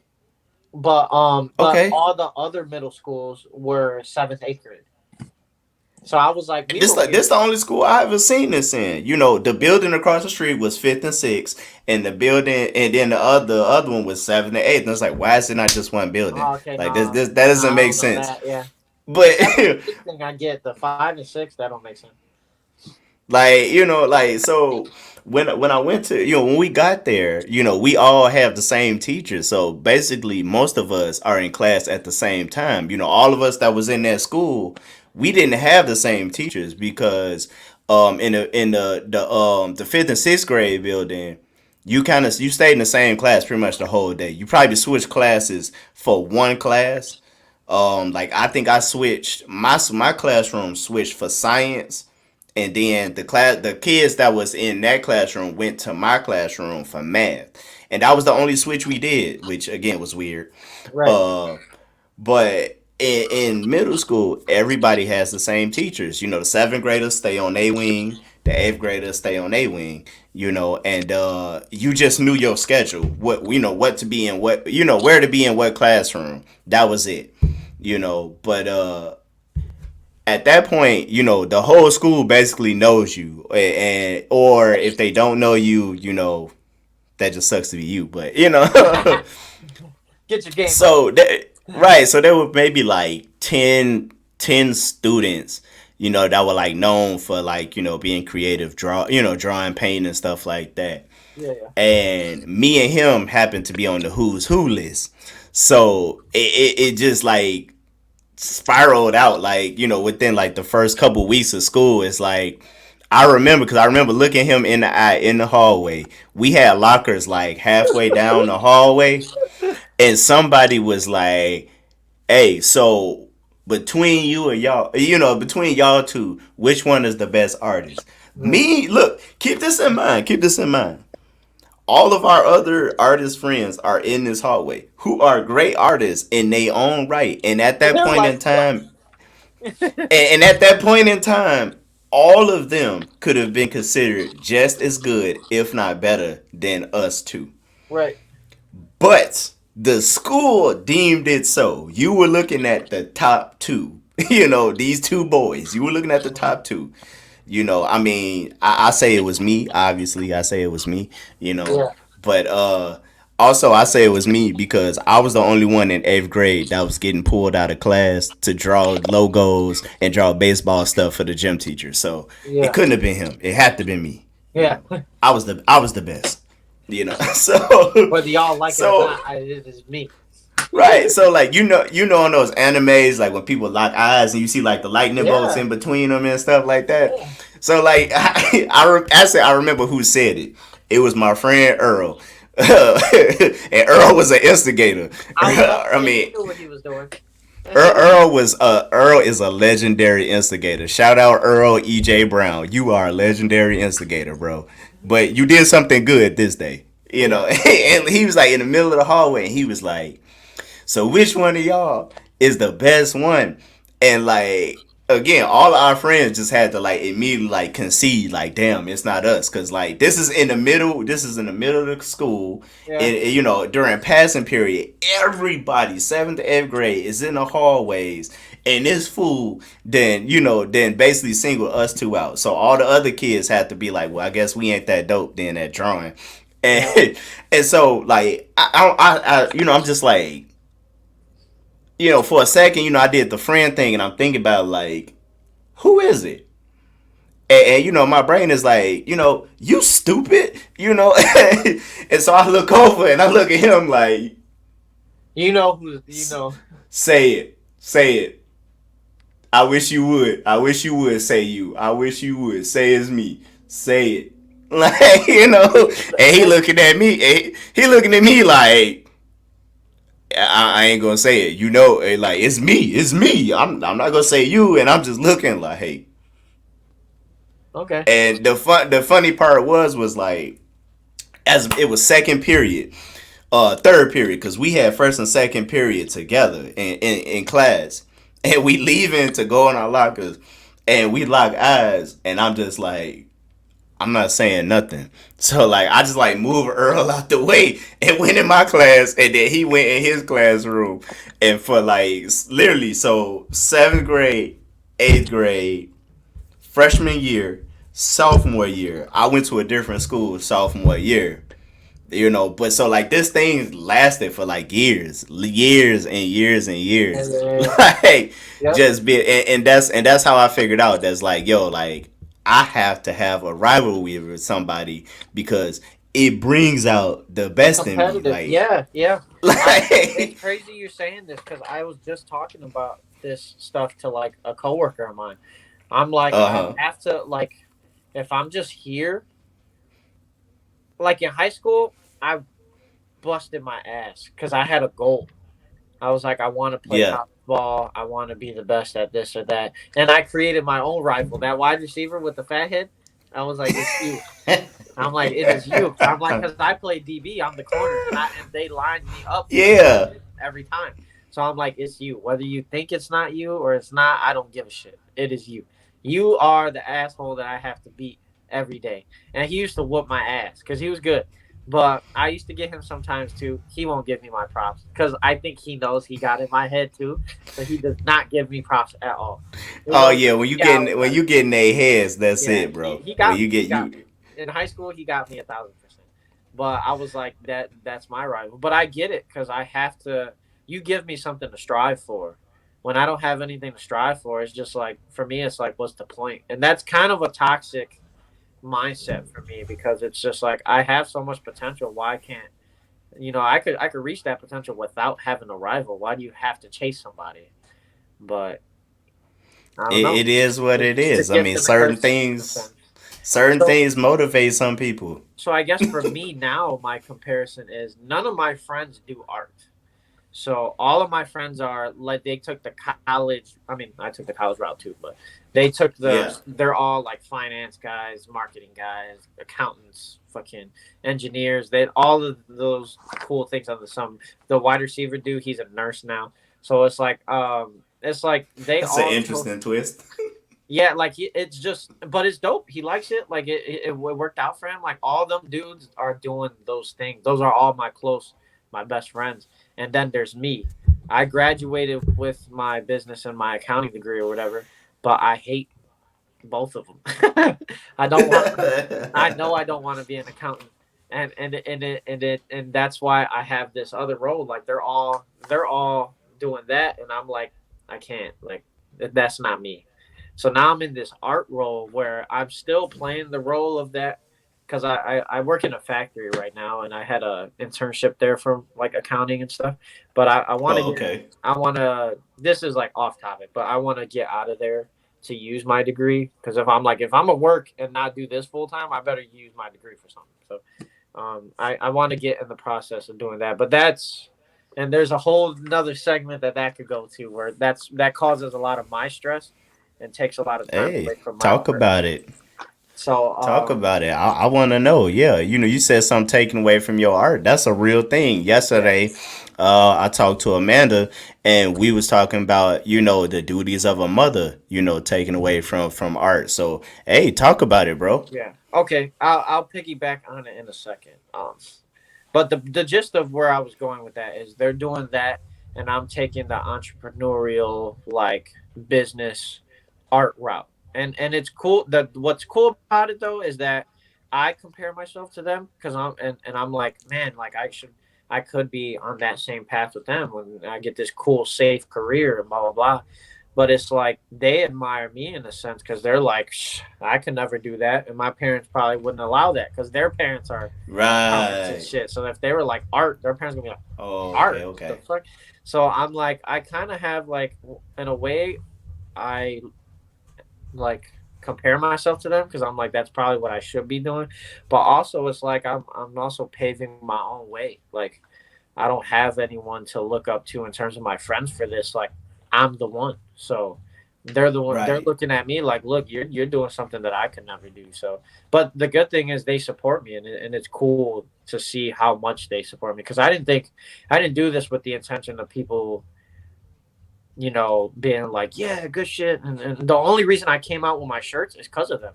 I don't think I have enough people that want a shirt from me. I don't think I'm big enough for that. I got years to I come. do. Years is coming. Years is coming. I mean, I wear merch. I wear Yeah, yeah, merch on the pod. yeah. So, and that means a lot because for me in my brain, it's like haven't done anything significant for someone to want to wear my logo on them. But for them, they were like, dude, when we get some merch? When do we get some merch? And I'm like, look, for y'all, I'm gonna set it up. And that was supposed to be in like the holidays, but it reached all the way now. But now Mm-hmm. they're getting it, and I'm like, y'all inspired me to do this because I wouldn't. My merch wouldn't have came out for a long more time than now. But now that I got the ball rolling and I know where to get it from, now that's a whole nother segment that I can tap into. But so that's my comparison story, I guess, is where I went For with that. sure. Um, but if you want me to tap into what takes me away from art, I could tap into. Yeah, man. Yeah, yeah. I want to hear about this. And how is that affecting you? Like your mental and stuff like that. Because we talked about that too. Like how that affects your Yeah, mental being taken away yeah, from your need to yeah, create. yeah. So there's a few moments that uh were hard in terms of like creating art and balancing. So Mm-hmm. and is a reason why I haven't gotten to try my own things. I haven't gotten to do things for myself. So like I started art in my last semester about high off life kicks. I got you. So I'm not gonna go too deep. There's gonna be some things that I leave out because I will get too emotional about them. Um so I can't go all that, but Emotion is allowed. I know it is, but I'm not going there today. I could go there with you. I'm not going over there, going there live. But I hear so, you. so my first start was my senior year of college. There was a whole bunch of stress just within that. But I was taking 5 classes, and that's when I ran up on my Marco videos. Yeah. Ran up on my Marco videos, and I was like, I want to do this. And it started off as a joke with my roommates. I'm like, you see them pair of Vans right there that are blank? I'm gonna put something on them, and they're like, how? And they're like, oh, all right, whatever. And then I How? showed them. Hold my Actually, I know beer. exactly what it is. It was Dylan DeJesus's his red Bape shoe. I still want to do that to this day because I want to wear those to the gym. But he did a red Bape shoe with the shark and all that, and it came out dope. I'm like, I'm doing that. They're like, you're not gonna do that shit, whatever. A few months later, I did some dope shoes, and they're like, oh, I think you could probably do that shit. But but the point of this is that I was in school, taking 5 classes. And them 5 classes were my hardest classes. They were my accounting classes. Oh, okay. So Oh, I yeah. was taking like fucking like the highest levels of those classes. This was it. This was the make or break class. If you failed it, you gotta take it again. So you're not graduating until you take Woo. these classes. And I needed every single credit to get my degree, to get my bachelor's. And then there's a Right. whole nother story about that because they fucked that up, and I had to take way more classes than I needed to, and I was so stressed about it.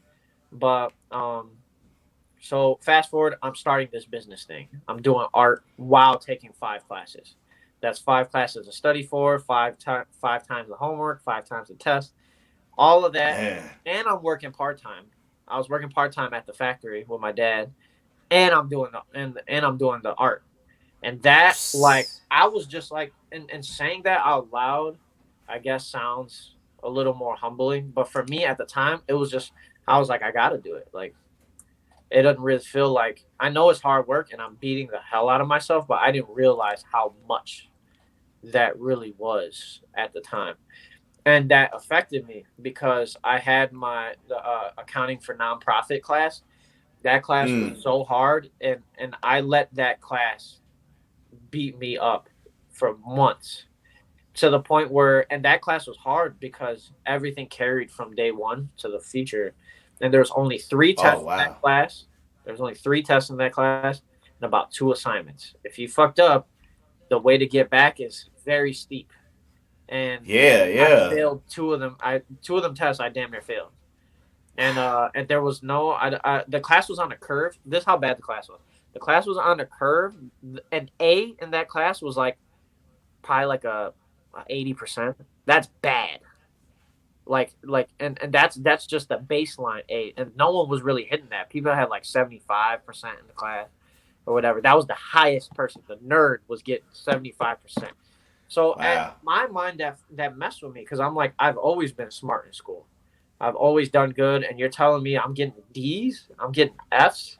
I'm not stupid, but damn, like even the nerd is getting a C. Like, their dad's probably an accountant, and he's like, what the hell are y'all doing? Like, so it was that hard for me. So, and fast forward, I wind up dropping that class because it was too much to handle, the business, that class. And it was a pride thing for me, because I never want to start something that I can't finish. Like, I get it. I can start it. I might suck at it. In my sophomore year of high school, I played basketball. I didn't start. I knew basketball wasn't my sport, but I was like, I'm not quitting mid-season. I'm going to sit this bench. I'm going to ride it out. I'm going to go hard in practice like I do every day. But after this, then I'm done. But I can't quit mid-season. So same concept here. I was like, I don't want to quit this class because I'm quitting myself, I think. But it was just too deep of a hole to dig out while balancing trying to paint shoes, while balancing my job. I even quit the job. I talked to my boss. I was like, I can't do it. I got too much. I'll come back though. And he was like, no problem. And even just balancing the shoes and the classes was too much. So then I had to stop the shoes. That's what the shoes were taking me forever. People were waiting months for their orders. But I'm like, I'm full-time students. And I'm like, but that was my fault. I shouldn't have taken those orders. I got these classes. But I was so passionate about it, or I wanted to do it so much, that I just took on the stress of it anyway. And I dropped that class, and that hurt me a lot. Like, I was like, my dad caught me crying in my room, because I'm like, fuck, like, I'm not going to get my double degree. Like, I got a business degree, but I got a minor in accounting. And that eats at me a lot, because I'm like, I wanted my double major. That's what I came here for. And I'm like, but I had to quit. I had to drop it. And that, like, just that for a lot of time, I beat myself up about that, because I felt like I quit something for the first time, and it was right at the finish line I quit. Yeah, so, bro, I get that. Like, that resonates with me, because for me, I went to an art school. I went to an art college. I went to the Art Institute, and for me, that was my dream school. Like, I knew I was going there, since like 7, because I was going to that school, on the weekends for classes. I was going in the summer for the summer programs. I knew, when it came for college, that I was going there, so that's, I mean, what is that, 7, 12 years, over 10 years, I knew, it's like eyes on the prize, bro, you're going, I forgot to mention too, this was peak pandemic. This started peak pandemic, so my mental was all fucked up, because it's not like I could get out the house and go see some friends or something. I'm stuck in here. I'm in this room, and it played with my head a lot. I'm like, I'm staring at my assignments like, I don't know. It's not like I could go to the library. I can't go somewhere else and get a peace of mind. Like, this is it. This is right here. And my same desk is also my art area. And I'm just looking at this shit. I'm like, I didn't know what to do. I had so many mental breakdowns, and I had that one mental breakdown that my dad walked in on me. And I was just like, dude, this shit is hard. Like, I don't know what to do. Like, I'm trying. And the worst part is I can accept. Like, if I never ran into a situation where I could try my absolute best and still fail. That was it. Yeah. If I can give it my all, I know that I can do whatever the hell I want to do. This was the first time where I was like, I think I did give it my all. And I'ma still fail. Yeah, so bro. Listen. Experience. That is a punch in the face that you're not ready for. So. Yeah, you just described, my entire college experience, because that's what it was for me. Like I gave it everything I had, with a bit of arrogance. I have to, agree, which is another story for a different podcast, because college humbled me quite a bit when it came to like being a creative person, because one of the things I always say is like, I was used to being, the big fish, if not one of the big fish, when it came to being creative, like I knew who I was and everybody else did too, it wasn't something to deny. Yeah. But, going to college was that everybody was the big fish, like, like it's hard to tell it.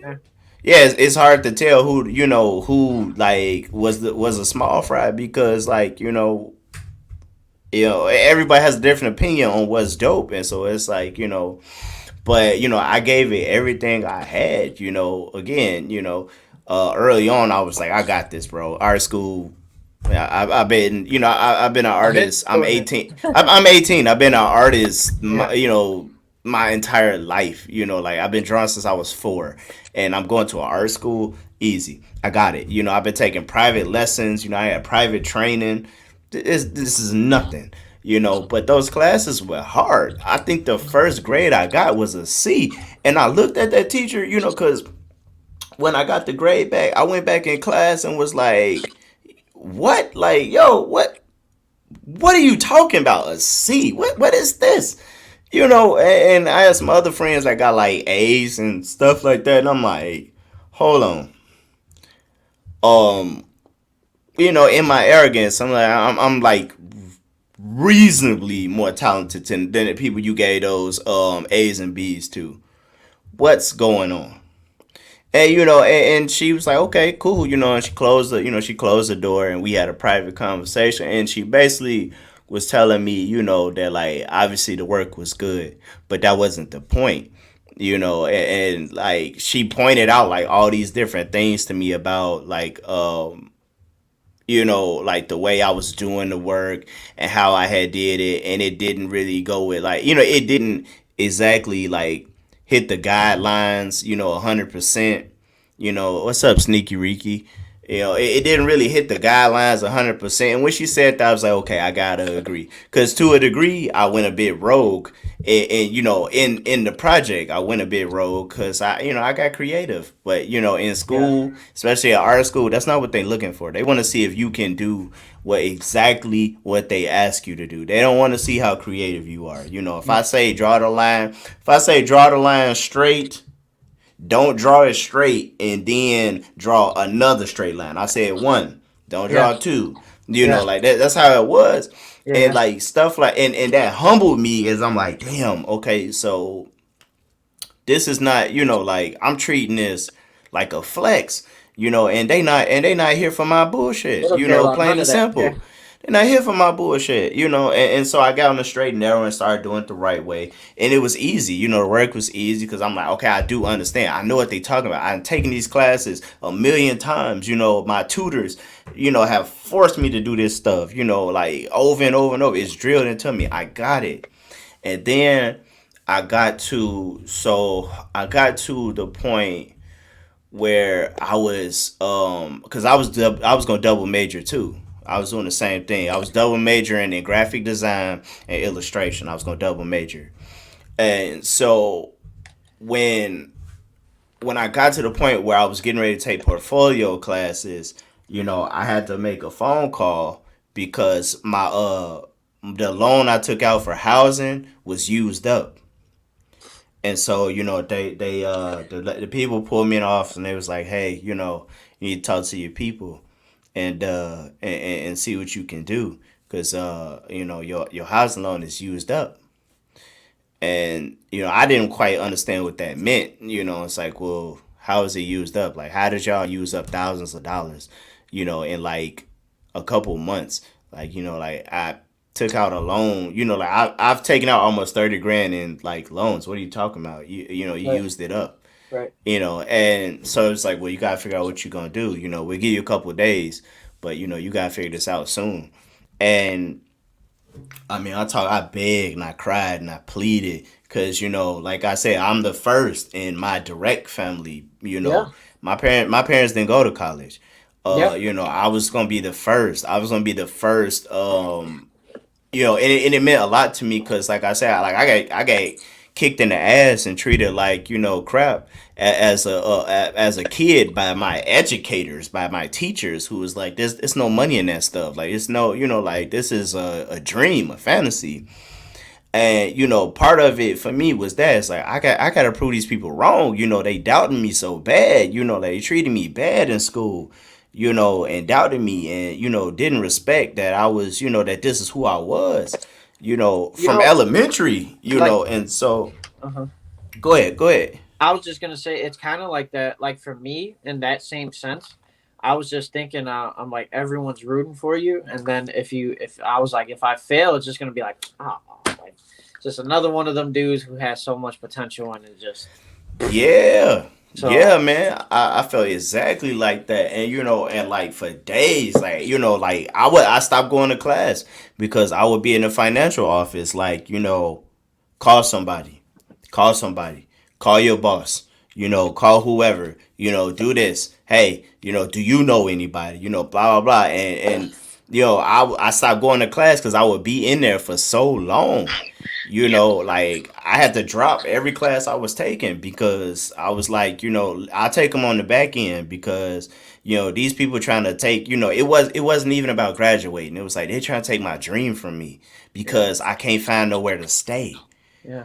Like I can't find nowhere to stay. They trying to take my dream away from me, and like my family is like we just can't do it. And for me, a part of that hurt my feelings. Again, in my naive mind, it hurt my feelings because it's like, man, y'all been supporting me my entire life. Taking me to these classes, taking me to the art institute as a kid.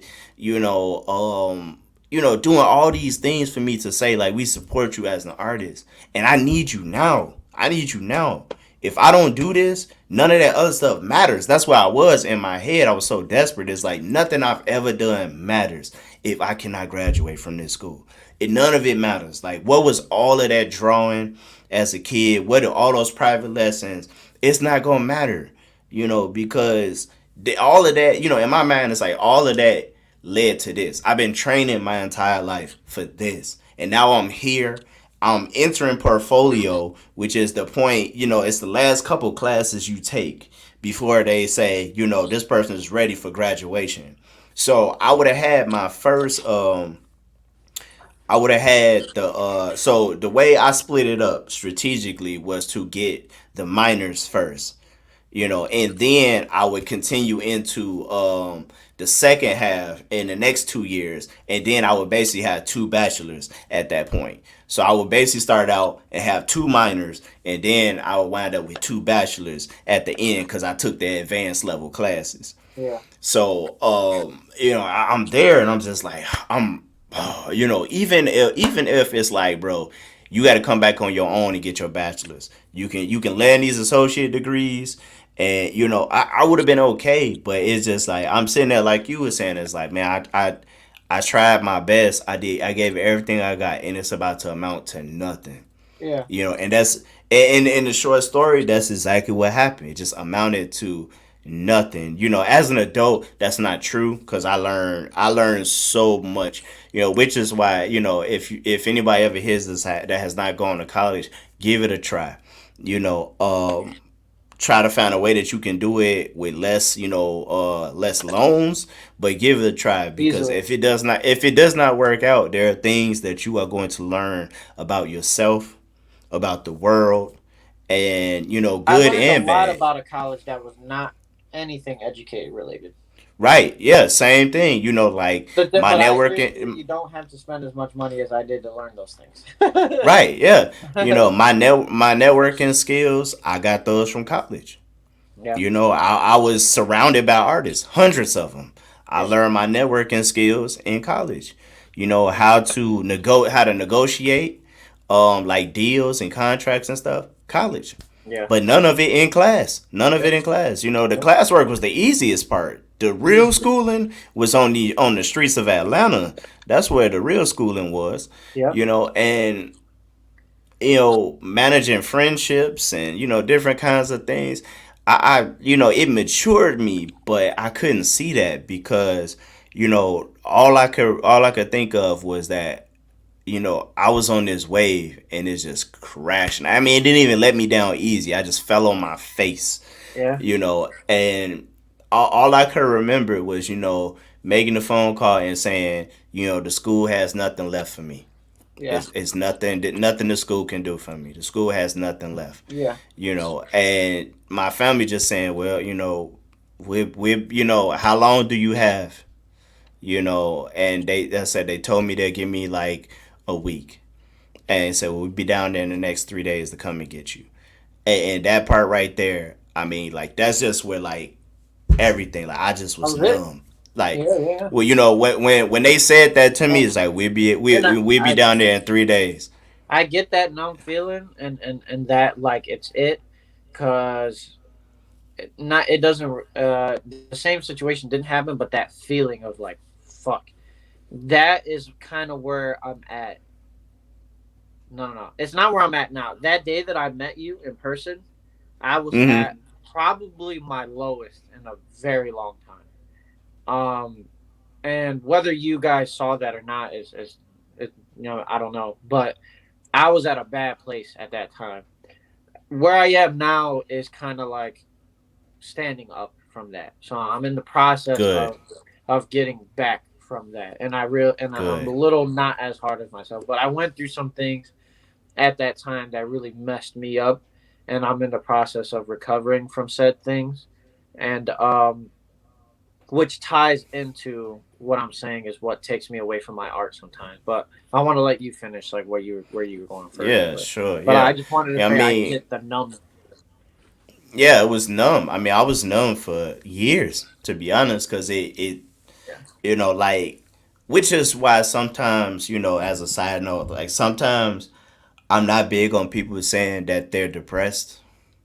I'm not Yeah. big on like people just Yeah. like saying that like, oh, like I'm just feeling, I'm depressed or I'm feeling depressed or like something like that is like when I look at them and I see them, it's like this is not depression. Like you're frustrated, you're probably upset, you're sad, but this is not depression. You have, like Mhm. but with a bit of with a grain of salt, like I who get am where I you're going. who am I to really tell somebody that they're not depressed? But But that's the as time where somebody it who has had like chronic depression, as somebody who has had like bouts of depression throughout life, but to not really notice that I was experiencing depression as a child, to my college experience and the way it just all came tumbling down, to know that, oh, this is depression. yeah. To where I would sleep all day. Like when they came to get me, I spoke to no one. And I think they knew. They knew that I just was not in a space to talk, like at all. They came pick me up and I was just moving stuff into the van, and they was asking me questions and I just wouldn't say nothing. I was picking Yeah. up stuff, putting it into the van. Part of that was I was just trying to stop from crying. I was trying to stop from like collapsing, falling on my knees when we left. And it's odd because I just remembered this now after all these years. This is over 10 years ago. Yeah. After all these years, before we left, I remember just kneeling down in the parking lot. And this is how low I was just in my mind. Just kneeling down in the parking lot and kissing the ground of that parking lot because I knew I was never coming back. Yeah. Everything that I had experienced, over that time period, it's over, and I just kneeled down. It's almost as if I was like praying and just kissed the concrete. Cause it's just like this is it. I won't see this no more. Like I know I'm not coming back. Like I know that I'm not gonna turn around and be like, oh, it's okay. A couple months I'll be back. I'll come back next year. I knew I was done. Yeah. And that entire ride. So from Atlanta to Chicago is over 12 hours. I spoke no words, none. Yeah. I had nothing to say.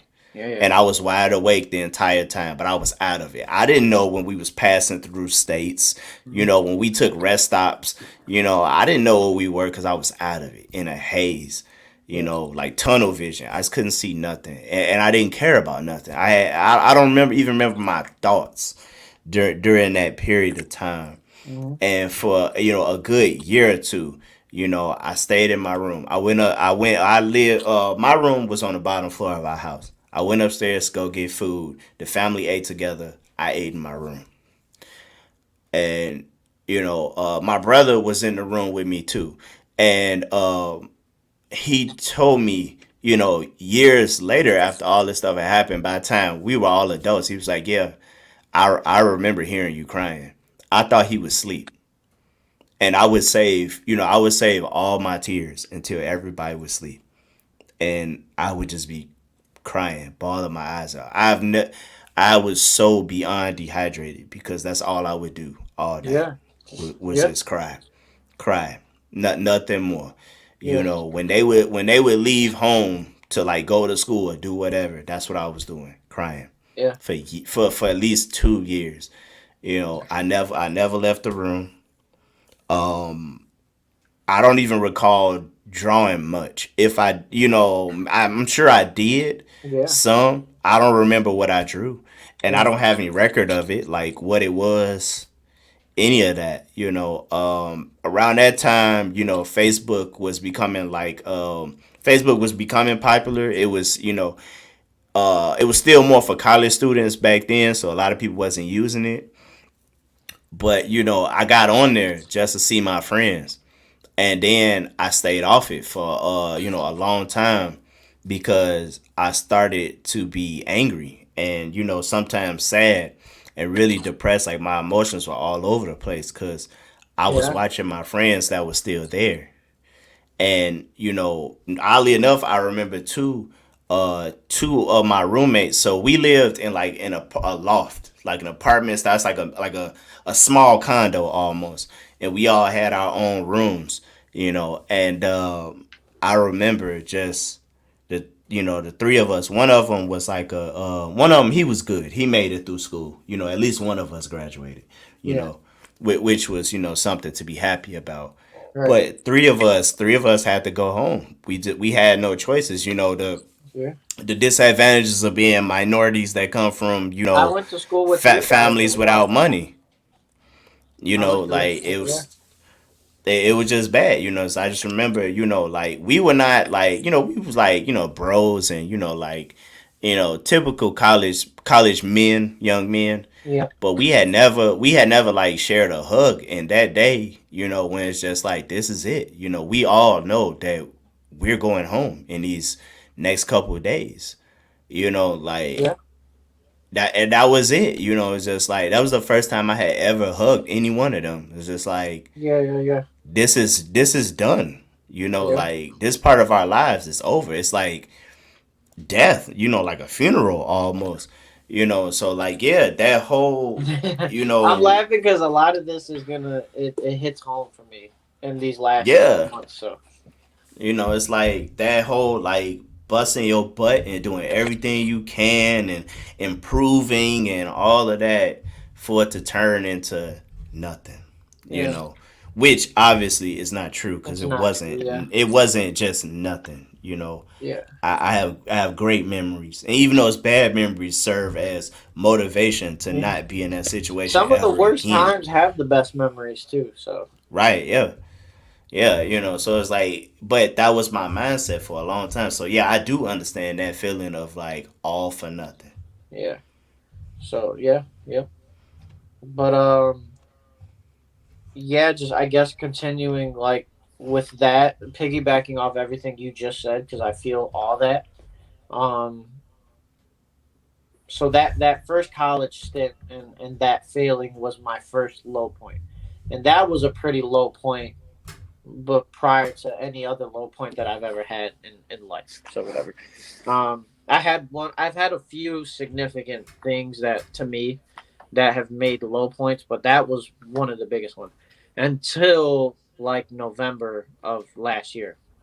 And I don't even want to get into what happened because it's not right. It's not like super serious, but it's just something that hurt me. So, but that brought me down a lot, and I had to deal with that because, like you said, the difference is I live with my parents and I work at work, so there was no time.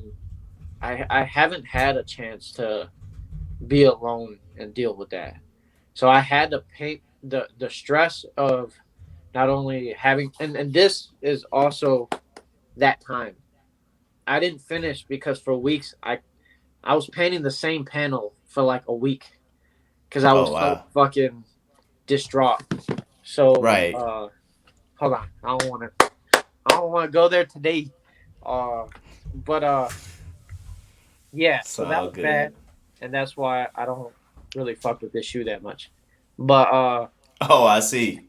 yeah, so there's a lot to this shoe that fucks me up. But also, I haven't had that time to myself to deal with that. So I have to put this persona up that I'm good, which takes a lot of energy. So I go to work, gotta act like I'm straight, gotta do all these things. I'm at home. My parents, you know, they're just looking at my situation like, look, everyone goes through that shit. I get it, get over it, kind of thing. They have my back, but at a point they're just like, they have my back. I don't want to throw them under the bus because they have my back. Yeah, I get it. But for me, I take shit slow, and for this time, I've had times in the past where I don't fully allow myself to feel things, and I kind of ball them up into anger. And anger is my only feeling. I'm either happy or I'm angry. I don't know anything in between that. But this time I was like, I would not let that happen. I was like, so if I gotta cry every day for the next 3 months, that's what I'm gonna do. Like, if I'm sad, I'm gonna feel sad. If I'm happy, I'm gonna feel happy. I want to feel all the emotions that I gotta feel because I gotta get that shit out. Respect. So, and I've done it, and they don't see it as much, but I've done it. I still do it, but and it's a long road. So that is, but I say all that to say that is why shit takes me so long lately, is because I'm trying to balance finding myself again, because I'm not happy with where I'm at, but I know that there is a ceiling. I know I have so much potential, and I have so much that I can reach. And I just know that it's going to take so much time, and I have a long process to learn about not just art, but myself in general. And I'm trying to balance that. I'm trying to balance growing as a person, like mentally, physically too. Physically is a big one. I think I let myself go for a long time. I've always been a super fit guy, super confident person. I'm the opposite now. My family looks at me and they're like, you look fine. Like, there's nothing wrong with you. But for me, I'm like, I've always been fit. I can always run when I want to run. I can always do shit. Now I'm not that way. If I go on a run outside, my knees hurt because I'm too damn heavy. Like, so I'm tired of feeling like. Yeah, I get that. That moment in November was a life wake up call. That it was a punch in the face, and it was more like, all right, what are you gonna do about it? Like, you gonna sit there and cry, or you gonna figure it out? So now I'm in the process of figuring it out. I want to get my physical back. So I've been in the gym. I've been trying to eat right, and I'm still getting the diet part. But I've been in the gym, hitting the gym hard. So that takes up part of my life. I work at the factory, but that is not something I want to do. I'd be stressed at the factory because I hate what I do at the factory. And I'm a business guy. I got a business degree. I got an accounting degree. I should be doing that. So, but in order to do that, I got to set time aside to fill out applications. I got to update my resume. I got to do all that. So that requires time. And then I'm also at a point where I'm getting older. I just turned 24. I'm living in my parents' house, and not that there's anything wrong with that if there's anyone else going through this situation. But for me, I'm at a point where I think I'm outgrowing the nest. Like, I need to go. I'm tired of these rules. Like, I have my own things that I like to live by, and I can get the same things done on my own time. But I got to understand. Let it out. Not on camera, my boy. I promise I've let out enough tears for a couple of people. Man. But I hear that. Yeah, so shit, you gonna make me cry saying that. God damn. So I have to balance that. So that fucks with me mentally because it's my career. So I'm like, I'm not in the place where I want to be, but it's my own fault because I should have been on this shit. But the thing is, I'm not living a life that everyone lives. We are not living a normal life that people live. It's true. Easy to go to work, and then if you don't like your job, just go home and apply. But I'm like, I'm balancing a whole ass business, and you know more than anyone else that this business is not just put some paint on a sneaker. It's so much more than that. So you got to. I'm trying to balance all of that. Eventually, I want to get to finding my other career that will help me not be so stressed out, so that I can put my full focus to my business. So is that I want to move out. In order to move out, I got to make sure I make enough money to support myself when I move out. And considering the times we're in, this shit is expensive. And we live in Illinois. You can get a fucking shack for $1,000 in Illinois. So a month. So it's tough. It's tough. And all of those three things are the gist of it. And me, I really want to go full time with the art shit, but I just don't know when that time will be. And because of my job, even though it's a factory, it's a pretty damn good one. I got good benefits. I got a good job. So it wouldn't be smart to just quit. And go. No, it's not at all. It's stupid. So I'm just at this crossroad with like all this stuff. It's like, what do I focus on? Do I focus on the job? Do I focus on the orders? Do I focus on the housing?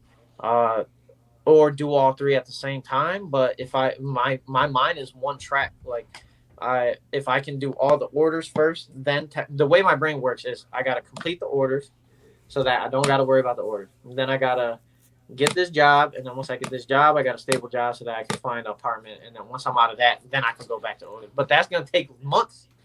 So I'm at this, like, I constantly fight myself every day. Like, what should I do? And all of that has weighed a lot on top of what I was the other situation I was dealing with. So that's why this shit takes me long. That's why I don't know.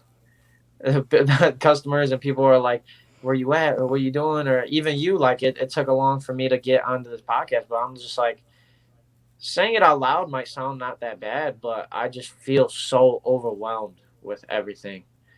And I don't know what to do, which goes into that book that you just pulled up. No one knows what the fuck they're doing. And Nobody, bro. I see, and so I'm just kind of on my own path. And I'm at a humbling point where I can't rush it. I got to surrender to the moment and this time, and I got to take it with patience. And that's hard because I'm an impatient person. I want shit now. But yeah, I think this book would be perfect for you. Just, listening to what you're saying. There's another book that I plan on bringing on the podcast. It's called I Am Keats, which is not necessarily art related, but it is a book that applies universally because it's more about the person inside rather than like a specific like, you know, hobby or culture. Yeah. But this book, I mean, hell, I don't even know when I'm gonna get to that other book, because this book has like so many gems in it. Yeah. You know, that little part that I read was like a page and a half. Yeah. Yeah. You know, and it was just that gem. So like, you know, I don't know, the chapters are probably about maybe 20 pages long, maybe. I'm just guessing. But you know, they're not even like long chapters, but like each page just has like a you know, like a hit on it, you know, like immediately, you know, high life, how if life kicks TV, find your balance. I mean, I'm telling you, like reading this, Bro, you know, and like to take I wish I would have read this like sooner. You know what I mean? Like I really wish I would have read this sooner, because by the time I read this, I was agreeing with most of it, because it was conclusions that I had came to, you know, before even through the struggles, you know, through the struggles and the pain, I had came to these conclusions, which I guess was good, because it was like I want to share this with people, because I mean, you would have to find the book, buy the book, but at the same time, I wanted to start discussions, you know, start to have conversations. So, you know, when I was reading this, I'm like, when I launch this podcast, this book will probably be something that I use heavily, you know, for conversation, because, you know, just reading this, I'm like, just about every artist has experienced nearly everything in this book at some point, and if you haven't, you're going to, you know, because I mean, like from cover to cover, I have so many highlights and underlines, like almost on every page, because I'm like, this is, you know, this is like all truth, you know, and like this is literally a book for creative people, you know, like I mean, the person who wrote it is a creative himself, but like just the cover, nobody knows what they're doing.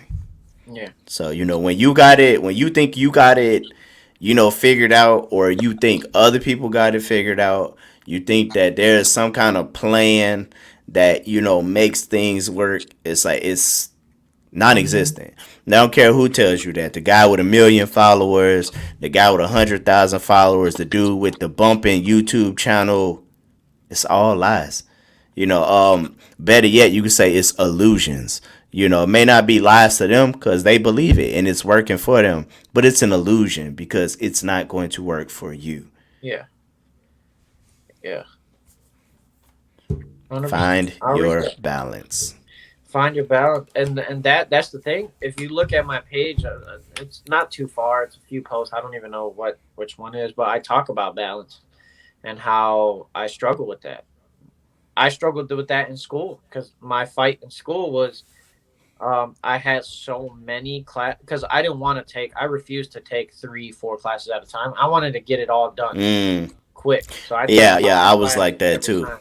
And them classes pile up, and there's a lot. Some of them teachers don't give a shit. They got enough assignments Yeah, they don't care how for many 3 classes. classes you got. It's just one class. So my balance issues, and that was like I was trying to. I lost myself even in college, like weight wise and stuff, because I'm like, I'm so focused on these classes. I got so much assignments. I don't even know which one I want to do first. Which one should I complete first? Which test do I have to study for? Which one am I more likely to pass if I try, and That's not true. pass if I'm gonna fail it anyway? I'm gonna waste my time. I gotta go to the gym. I didn't even eat today. Fuck it. I don't got time to go do go meal prep and shit. I just go to McDonald's down the block, come back. But all that shit takes a toll, and I think and I keep referring to this moment in November and stuff, but I think all of that shit that I've been putting in the back came to the front. It was like, all right, boom, you can't neglect this shit no more. And it hit me hard. And I think I was too comfortable in the last few years of my life, and the routine that I had, and just being comfortable in my state. But now I'm at a point where I'm like, I feel stressed because I am uncomfortable, but that's the power in this. yeah, I'm not supposed to feel comfortable, and that's why I feel so Right. dreadful. Right. Yeah. So Hey, I came to that same conclusion. It's like, dude, like my problem was I was too comfortable yeah, because me too. I had gotten used to winning at what I did best. Yeah, I got used to being at the top. exactly. Like knowing that it was going to go my way. I got used to that because, and I had to realize that, that was a wake up call for me. It's like, you have been challenged, wake up.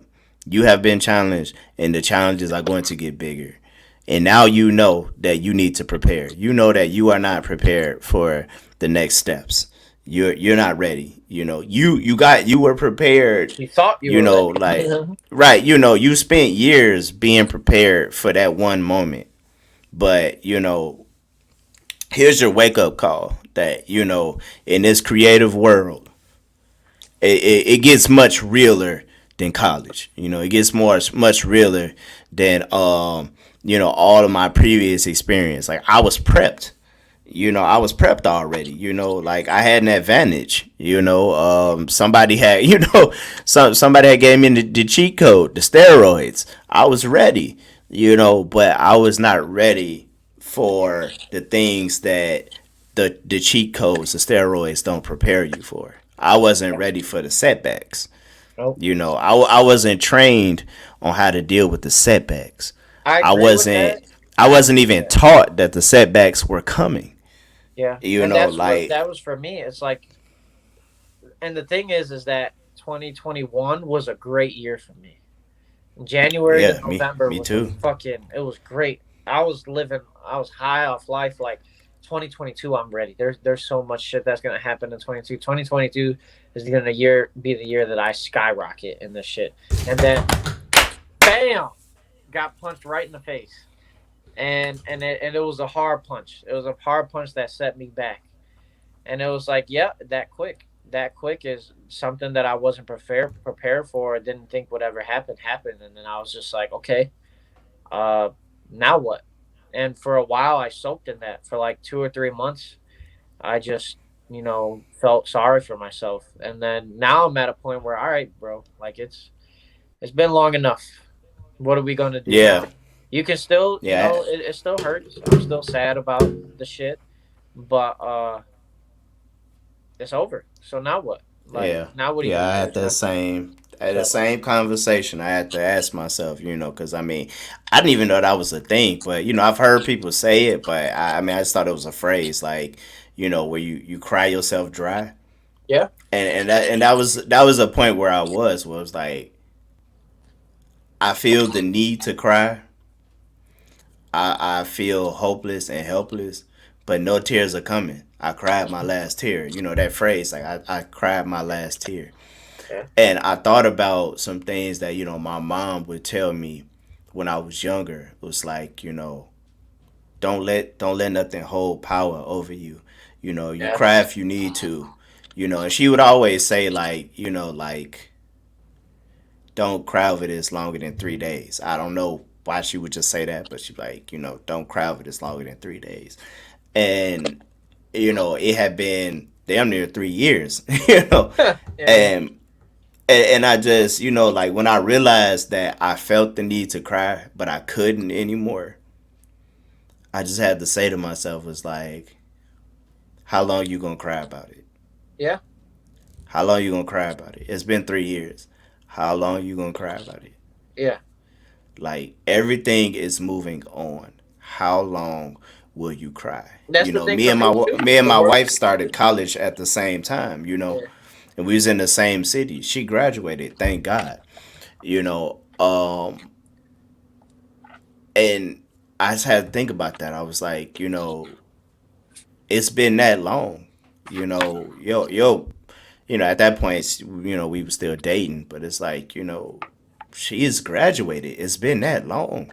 How long will you cry? That's yeah. enough, man. I get That's that because enough. for me, I'm like I've been crying all this time. These shoes are taking me forever to do, but in that time, I'm watching everybody drop a shoe this week, that week, that week. And I'm like, I could do that. Like, I could do that. I could do that. And that's just like, I'm at a point where like, all right, do it. What are you waiting for? Like, I'm juggling all these things, but I'm at that crossroad, and I'm at that point now where I'm like, yeah, I still think about the shit that makes me sad every day, but at the same time, like, what am I doing to change it? And I'm at that point where I'm starting to make those changes. And I'm also at a point where I'm a little more at peace with myself, knowing that it's going to take time. I'm not going to reach this goal that I want. It might take me to the end of the year to get to where I want to get. But that's a journey that I have to take because it's a journey that I've neglected for too long.